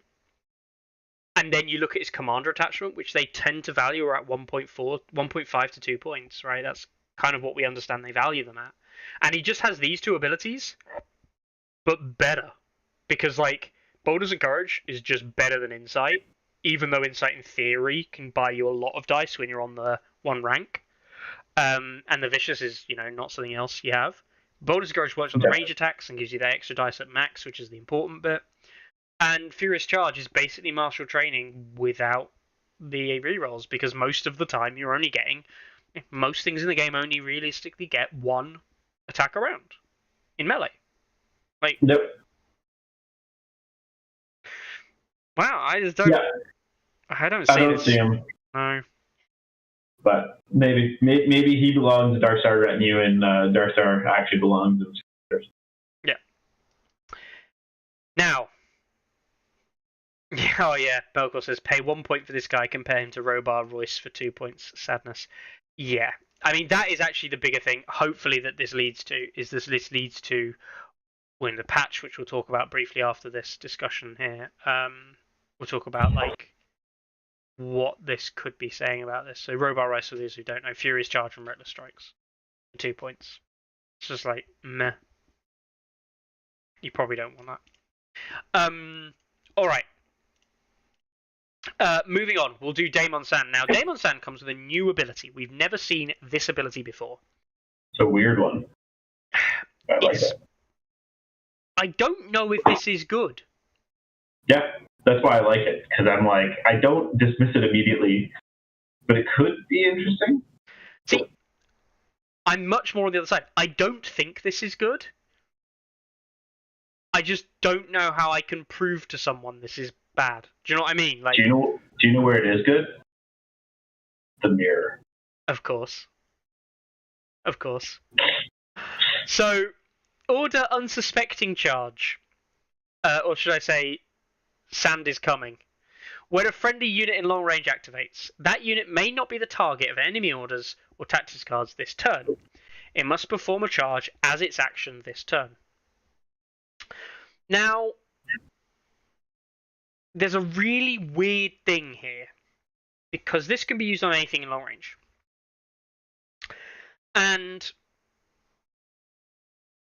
there is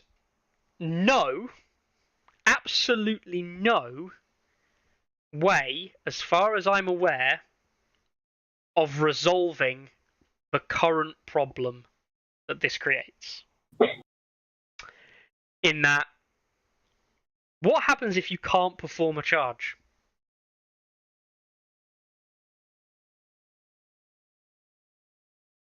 Oh. If you literally can't perform a charge, but you must perform a charge action, right? You have to pick charge, but you can't. There's no target. And one of the critical moments for charging is it says you must have a target within legal distance range to charge. You can't even select charging if charging is not available. So,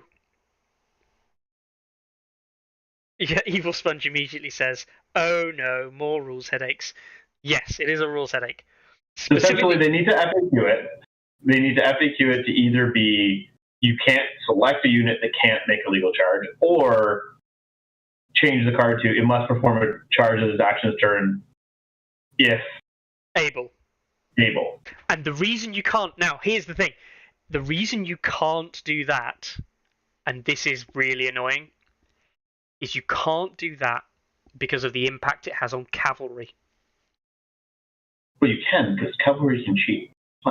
Correct. Okay. Cavalry can cheat. They can maneuver close to the enemy unit they need to charge or want to charge or potentially don't want to charge, pivot away, and then do another maneuver. They didn't have to do a charge action that turn because they had no legal charge unit. You use this ability to stop your opponent using cards on them, but you were not ever under the component of needing to charge. So this is a really good way, ironically, of protecting cavalry from your opponent's abilities while them not having to charge. Which seems really bad. I think the way this will be FAQ'd, because I know this will come up as a question, I think it will say that that you must have to do a charge regardless of what actions are available, which means if there's no charge unit in range, you just don't do anything. And I know that seems like a really weird question because people are going to be like, why would you use this order if you can't perform a charge action? And it's like... Card protection. Well, no, not just that, right? Not just that. If you're engaged in melee, I can now pass. And people are like, but you don't want to pass in melee. And it's like, yes, but the ability to pass in melee can be abused. Sometimes it's important. And so it does matter. It does actually matter that this has an FAQ/errata. Otherwise, you can literally just navigate your way around the idleness means death rule in the rulebook. Yeah. And that's a problem. So discussing it outside of the rules issues in that regard. Sorry to give everyone a headache. No, and it's good. You know, you mentioning it and bringing it to people's attention makes it so we get answers, hopefully. Yeah. But like outside of that, what do you think? For me, as a Martell player, I look at this and be like, God damn it, they can stop me being able to do my Martell thing of your impactful charge does nothing because I activate my Starfall Knights they're about to charge. I use this order before rising temperatures can kick in because it's both when combat unit activates and then can't do tactics, can't. I can't remember if set for charge the card technically targets. I'm trying to remember the targeting for this one. When a friendly unit is successfully charged before the attacker performs their melee attack, the problem here is that we don't know the answer because the trigger is when a friendly unit is successfully charged. The timing is before the attacker performs their melee attack. The question is the timing, because it's in the trigger text, sufficient to be a target of the trigger? The discussion that was last had... Yeah, basically the discussion that was last had on Search for Charge, I believe, the attacker was, in part, a target of the tactics card. Because it's in the trigger text, even if it's not the trigger, and that's just a qualifying of the timing. The timing it happens. So you can't do that. Yeah. Can't unbound and bent and then hit that unit with the negative. You can unbound and bent to pass, but you can't target them with the long range part, like the negative morale. Yeah. So Martells, the greatest enemy to themselves is themselves. That and arrows, but that's another issue. It also means you can't superior position. Oh wait, no one gives a shit. Hey, if you had it in your hands and hadn't had a chance to dump it yet. True, that is true. The weird thing is it doesn't really stop. It doesn't really stop the things like it does stop the stuff like Final Strikes of the world. Yeah. And that's actually the big one. The big ones in this game right now are the likes of the Final Strikes of the world. Because Final Strike is a very important, impactful card. Doing damage on your opponent's turn is very powerful. Hence the reasons Final Strike is very powerful. It's passive damage, we can call it, not proactive damage. Similarly with traps. Traps being passive damage is hard to react to, because your reacting timing triggers are nearly all on your own turn or your own activation. Mm-hmm. Never during your opponent's turn, which is the thing that happens after you've taken the damage. And this protects from traps too, right? Yes. Well, no, because traps doesn't target. Yep. Because it's an order, not a tactics card, and things in as much as the article might like to think it's the rules, it's not the rules, and the rules don't say that things in orders triggers target the same as tactics cards. Orders and tactics cards are not the same for targeting rules at all. Once really the next FAQ comes out and they just codify the article, then it will. Well, they already released the next FAQ after that article, and it wasn't in there, and that's the problem. So, like, I am quite particular on it because there has been an FAQ released since the article came out. Yes. And it wasn't in the FAQ at all. Yes. And it didn't make the rulebook change, so. Really goddamn annoying. Having two sets of rules to have to play with is really frustrating. Yeah, I mean, this is annoying for me because of a rules perspective. I can just see it creating headaches and questions. Now, if we take the rules to questions away, as you say, and kind of what it might mean, you can't be target of enemy orders or tactics cards, and you have to perform a charge, which is the most times you're going to be using this is when you will want to perform a charge. This is going to stop all those annoying things. It's going to stop a freaking ton of those retaliation effects that matter. It's fine. The problem for me is it doesn't shut down the two big ones. It doesn't shut down your opponent just playing rising temperatures on you when you activate. Because it's the same timing trigger, so you declare the order at the same time that rising temperatures is declared. Then they resolve, and you've already targeted with rising temperatures at the declaration phase before the order has resolved. Yeah. So you don't stop rising temperatures, and you also don't stop things like Lannister subjugation of power. Yeah, not like that's a massively important card to stop, but like it's annoying. Exactly, it's annoying. So yeah, it's more protecting against the Final Strike, the Lannister supremacy. Lannister supremacy, I think, does actually say target. I think it specifically says target. Yeah, it does, doesn't it? I'm pretty sure. Yeah, target the attacker. Why can't see this? By the way, this is how to write an order. Name the targets. Anyway, yeah, apart from the fact that he's a targeting headache, I think he's interesting. I don't think he's that good. No. He's an average, probably, attachment, which means you don't bring him. What's actually really annoying is this is very similar to Winter is Coming in the terms of like what it does, and yet it is literally the polar opposite of Winter is Coming. In that Winter is Coming stops things you charge being targets, and this one stops your unit being the target. And you'd think they're the same thing, and they're literally not. They are almost polar opposites of what they affect. And, you know, in the world where Winter is Coming is not good, the unsuspecting charge world is actually probably pretty good. And in a world where unsuspecting charge is not very good, Winter is Coming is pretty good. Winter is Coming is okay. So unsuspecting charge is probably okay. I don't know if you're going to pay a point for this. And I actually think the answer might be that people will. I think you'll see it not in like high-level competitive, but it's an interesting enough ability that I think people will play around with it and have some fun with it and then get rules headaches and then we'll get an answer. I really hope this isn't played until it gets FAQ'd. just because I can see people arguing discussions about what this means, and I have no interest. Even though I just pointed them out, I have no interest in actually taking part in those discussions. We'll move on. And we'll move on to Aris Oakheart. And this is, we've left the simple to last. This is genuinely the most boring thing you possibly could have done. This is a 1-point attachment that reads, go and see the Lannister Kingsguard attachment of Aris Oakheart. It's a carbon copy.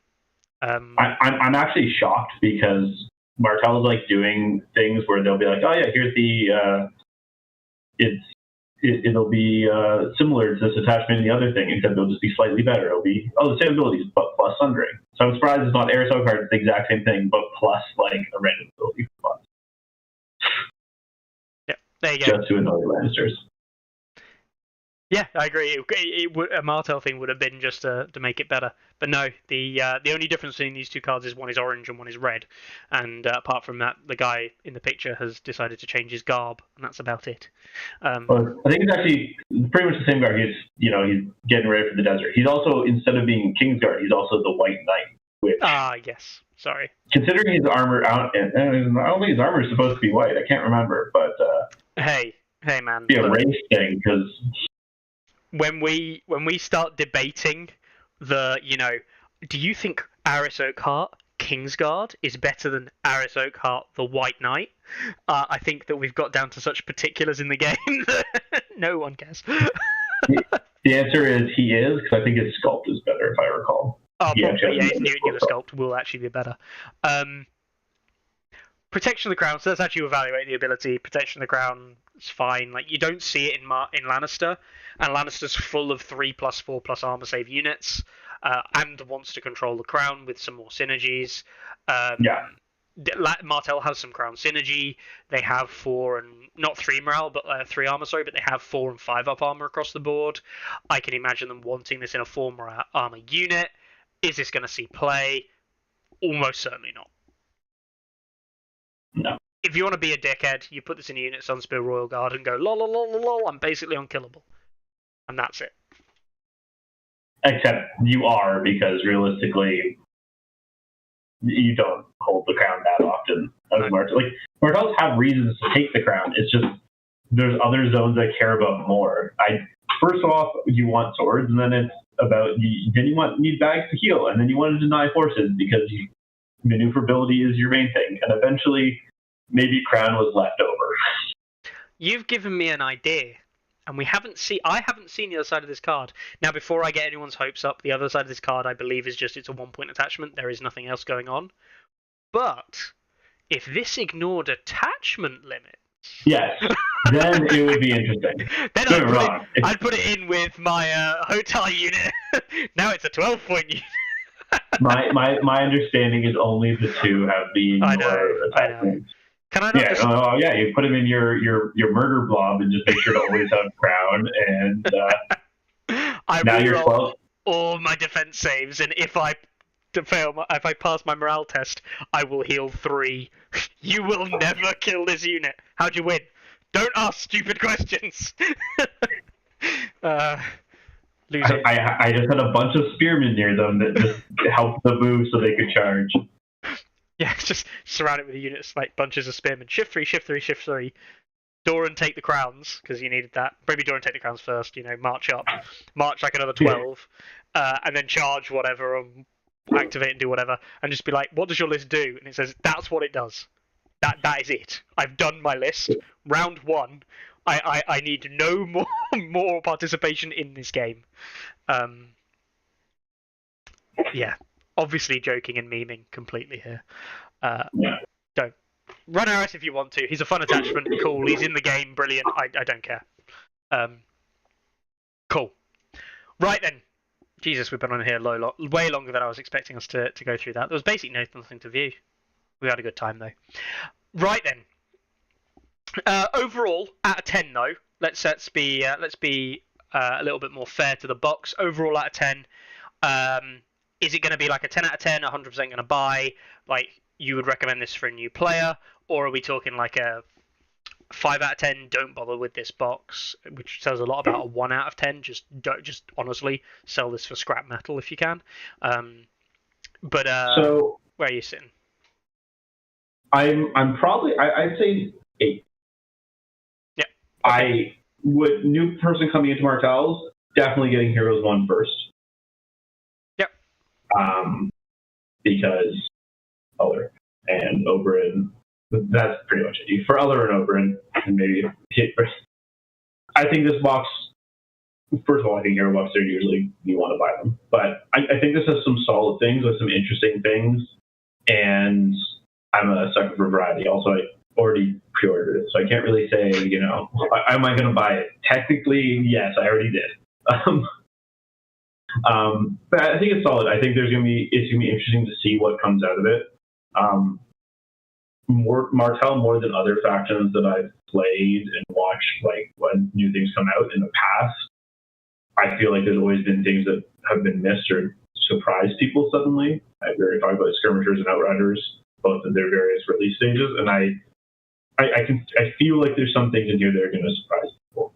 And for me, I think that, assuming in the pit in my heart, feeling that, another nerf will be coming probably when we get our next patch. How big, I don't know, but I think that these 2 new commanders give us some interesting stuff to play around, and will make it so that will hurt less. Granted, I'm already sitting. I think most Martell players are sick of Butler and just happy to have new commanders that have interesting play. I mean, I'll be definitely playing them as soon as they're on stats because, got to keep my badges up now that I've got them all. Gotta just keep going playing everything when it gets released now. When new things get released, do you lose your badge until you've played the new things? You don't. No, there's no rescinding of badges. But just so you truly deserve the badge. I will continue to say that attachments not necessarily true. There are some attachments I have not played in the game, but I can successfully say I've played every unit outside of 1. There is 1 unit in the game I have not played. Actually, no, there's 2 now. One of them I didn't consider a unit until recently. Yes, it was Castle Rock Honor Guard. I actually simply refused to believe that was a unit until it came down to 7. The only other unit I haven't played is Renly's King's Guard. In the whole game. Well, the funny thing is, the Lannister Honor Guard, that's the only place I have seen someone play the guy that has Daemon Sand throw out tokens. I know, and I don't even think the synergy works. But so I'll have to play some Castle Rock Honor Guard at some point, and I'll have to play some Renly Honor Guard. But yeah, apart from that, I've played everything, every unit and every commander in the game, and I've got to keep that up. So I've got to run Darkstar, I've got to run Daemon, and I've got some list ideas. It sounds like you've got some ideas as well. And there's certainly some things with the NCUs that I might have to theory craft out a little bit in due course. But yeah, Heroes 1 is definitely more valuable, I think, for Martells than Heroes 2 is. I don't see the value in Heroes 2 high, but it's definitely one of those, if you want to expand out into getting more characters for your faction, go for Heroes 2. No. But there are definitely other purchases I would recommend. Starter box, Heroes 1, probably a unit of Knights or Outriders. Royal Guard. Or Royal Guard, yeah. It's a kind of purchase order. It's starter box, Heroes 1 with Royal Guard, and then a cavalry. Because having a cavalry is just important, I think. Yeah. And then probably Heroes 2, then a second cavalry, and whatever you want after that. Vipers. At some point, buy the Vipers. They're fun. Yeah. All right then. Fantastic. Well, the patch is the next thing we were going to discuss because we were kind of like episode all got kind of rolled into one. The patch, I believe. Well, people have been saying it's going to be out later in the year. People are not expecting it soon. Some people are expecting it soon. I'm not going to ask you what you want from the patch because I think that's a bit of a dead horse that gets flogged too much. What do you expect will be the game state after the patch? That's a bit more of a difficult question. I think that some people might say I'm dreaming. I think this patch is going to definitely be a much bigger shakeup than the last one. If they stick true, I think, to what they're saying, where the main focus of this patch is underperforming commanders and is more of a look at the commanders, I'd hope to see that, and I'd want to see that there's more viable commander variety. More things pulled up. Like I was saying with Martells, I think Martells have very good internal commander balance outside of Alder, right? So like, I'd hope to see, and I'm kind of expecting for this to see Alder be pulled down. And if he pulls down to around the same that zone where the other commanders are, that'd be great. And if they can do that with other factions as well, and more things are kind of built to that zone, I think we'll see one more variety within tournaments and more just. I think we'll get to fatigue slower too. I think part of the reason people get burnt out, or I see people get burnt out, is when there are the Kevins or the Elders or these things that seem to be the more obvious best thing in your faction to play. Where sure, you can force yourself to play other things, but sometimes I feel you get burnt out faster when you're playing and feeling, okay, I'm going to choose to underperform. I'm going to choose less than good options because I want variety versus, oh, these things are similar-ish. Maybe niche one was better, one would be better another way. Then you're playing variety because variety actually is meaningful, not just because you're forcing yourself. Okay. I'd also like to see something address activations, but I don't know if that's actually enough. I think Martell is actually clearly doing it with, the fact that they're running 7s and being able to compete. Just shows you the power level of stuff that's required. That's and I still think Martells much prefer 7 over 8, and I almost never run 8 activation Martells. Which is fair enough. I'm always, activations king kind of guy, but I also have to look at what is presented to me in the data. And 7 doesn't, 8s don't perform badly, but 7s don't perform worse comparatively, and they're played a lot more, which probably indicates that the 7 is better than the 8. As long as you're going 4-3, 5-2 is bad. Yeah, it's because our NCs are very good. Yeah. All right then. So we'll see how that comes. There is one other thing that I was going to ask, because you touched on it there, and I want to press home on it a bit further, Jordan. You talk about burnout, and you talk about kind of like the malaise, if you will, that I think is coming over a lot of people at the moment in the game. Would you say that you're currently burnt out? No, I'm not. Part of that is because I was starting to get burnt out on Martell. Not like burnt out, but just kind of bored playing around with the similar things. I got them to a place where I'm excited to try new things. Wasn't burnt out in the game. Just the badges are actually what I use to motivate myself to just push and try different things, giving myself an objective. But I also play other games, and that helps. For me, I don't usually get a song game in every week in person. But I'll post in. I go to the game shop on Mondays and I play one of a couple games, and that helps not just getting bored, I guess, with one game. I know that you're an Infinity player as well, right? So yeah, and a friend recently somehow convinced me to start playing MCP. That game I'm going to insist on keeping playing casually and not competitively. So we'll see how long that lasts. That is a game that I will say that I have played a small amount. And I don't not enjoy it. It's just very much, like you said there, it's a game that I have no interest in playing competitively. What's interesting, I don't think the game, for me, makes a good competitive game. Not truly. Yeah, not getting into NC too much. I agree. I find the dice are way too swingy for my liking for a competitive game. And I think Song plays better competitively, and then I also play Infinity, and Infinity I find works shockingly to some people well as a competitive game. Like, it itself is a very competitive game, partially on the social contracts surrounding that game, but both of them are much better. So MCP, it's more of a have fun, have guys literally throw each other in buildings at each other. It's a very cinematic game. Chill out in the evening kind of game, which I do enjoy it for. Yeah. All right then. So we'll go through. We'll start to finish up here, and we'll go through some kind of like tournaments that are running this weekend, and a couple of other ones I've got to run through.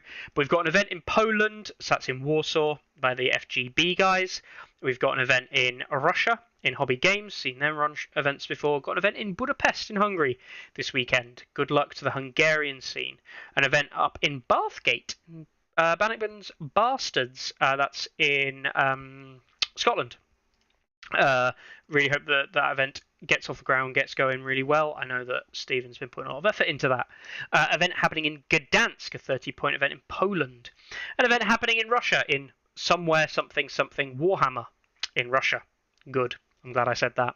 Another event in Russia with some suns attached. Event in Tabletop Kingdom in The Hague in Netherlands. Awesome. Good to see. Another event happening in Poland, and this is by the Halgorani guys, who have not seen before, in Reclaw. Maybe it's a new site of the Reclaw Club. Good luck to there.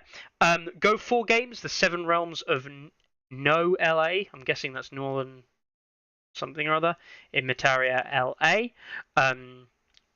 We've got an event in Wardens of the Midwest, their monthly event in Games Plus in Illinois.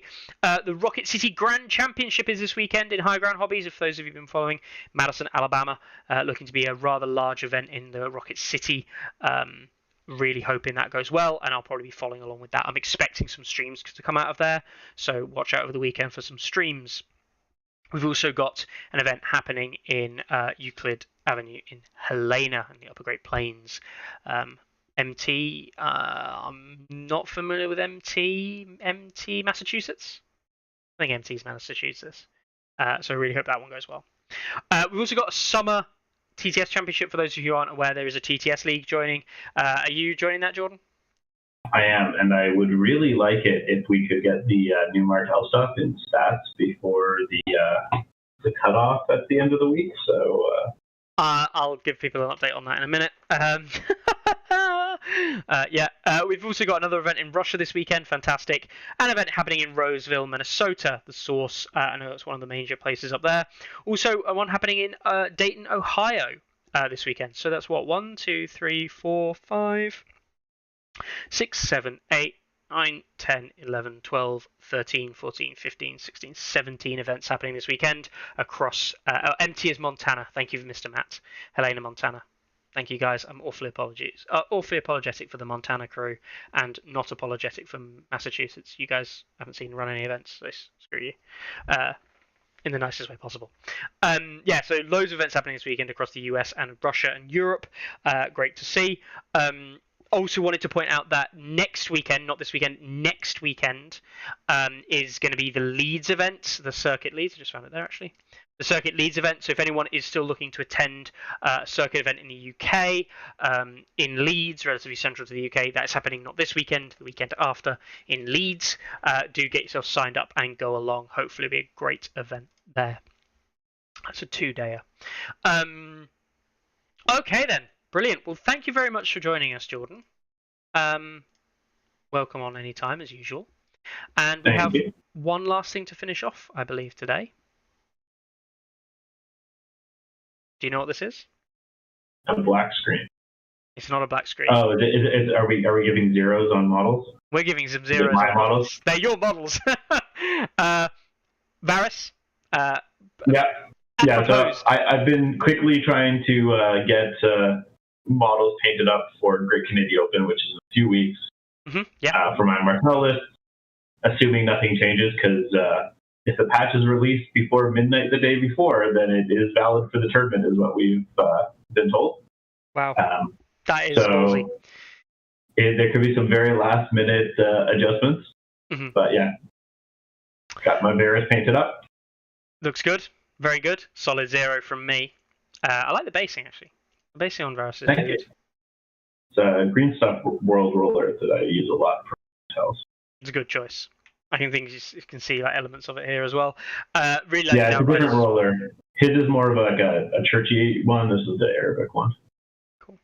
Like the purple you've gone for that, like the deeper purple, which Sunspear should be.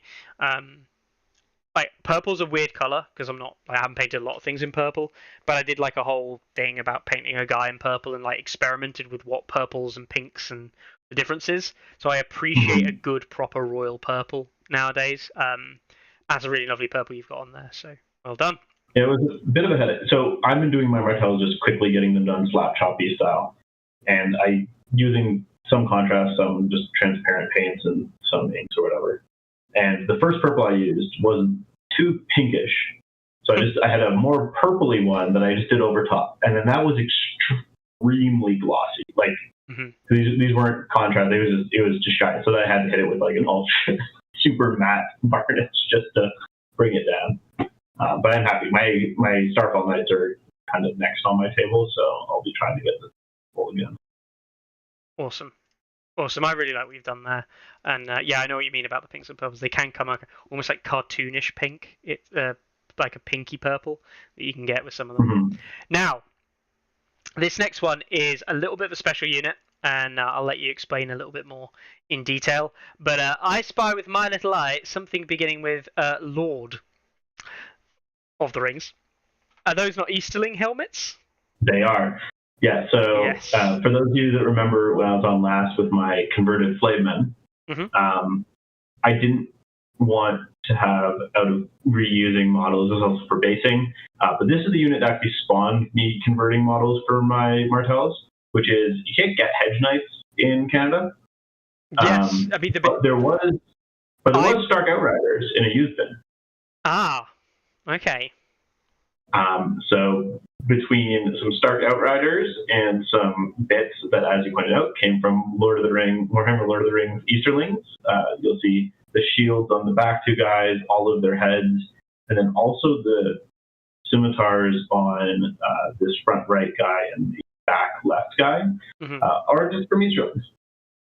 No, they're really just nice. Did some Dornish houses for the thing. I did put in the Sunsphere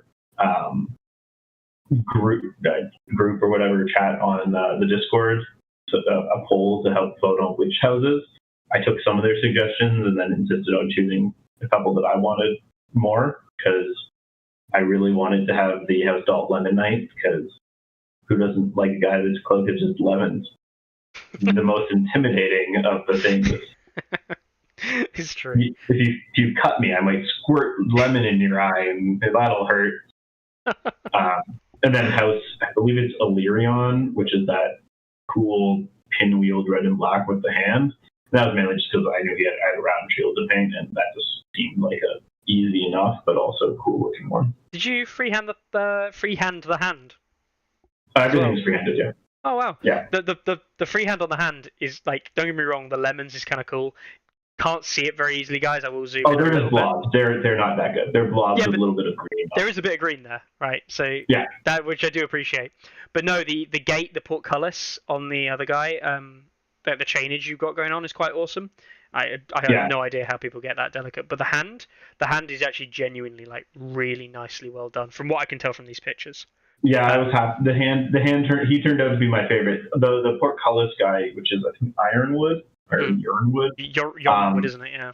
He's the one that I was gonna have used as a Glory Seeker the most, just like how I posed him on the rock and stuff. I like better, but the hand stuff did turn out better. I did for the portcullis guy. His was looking a bit more boring compared to some of the others and some of his other cloth because they have a lot of cloth along the sides of them. So I did border it all with it. You can kind of see the chain bordering everything. Yeah, just around the edge. Including down on like the cloth. You can't see it in these pictures, but there's cloth down here, down there. You can kind of see it there. So that's cool. And then the fourth guy is I made my own hedge knight. He's from Planky Town, which does not have Kaskar as a house. So it doesn't have this house thing. So it's supposed to be deserty looking with the green bloods, like the Green River running in between it, and on his back there is a plank of wood in the green. I didn't notice that. Hang on. It's hard to see. Yeah. Because the way the cloak is folding, it's hard to really tell what it is, but that was what I was going for at least. I love that. I absolutely love that. That's great. Well, I will say for that unit, because it's a conversion, you've used lots of different parts, that is not just a 0, that is a big old, massive fat 0. That is a solid unit right there, Jordan. I appreciate it. I really like that. I really like it when people get creative with conversions and creative with like paint schemes and color schemes.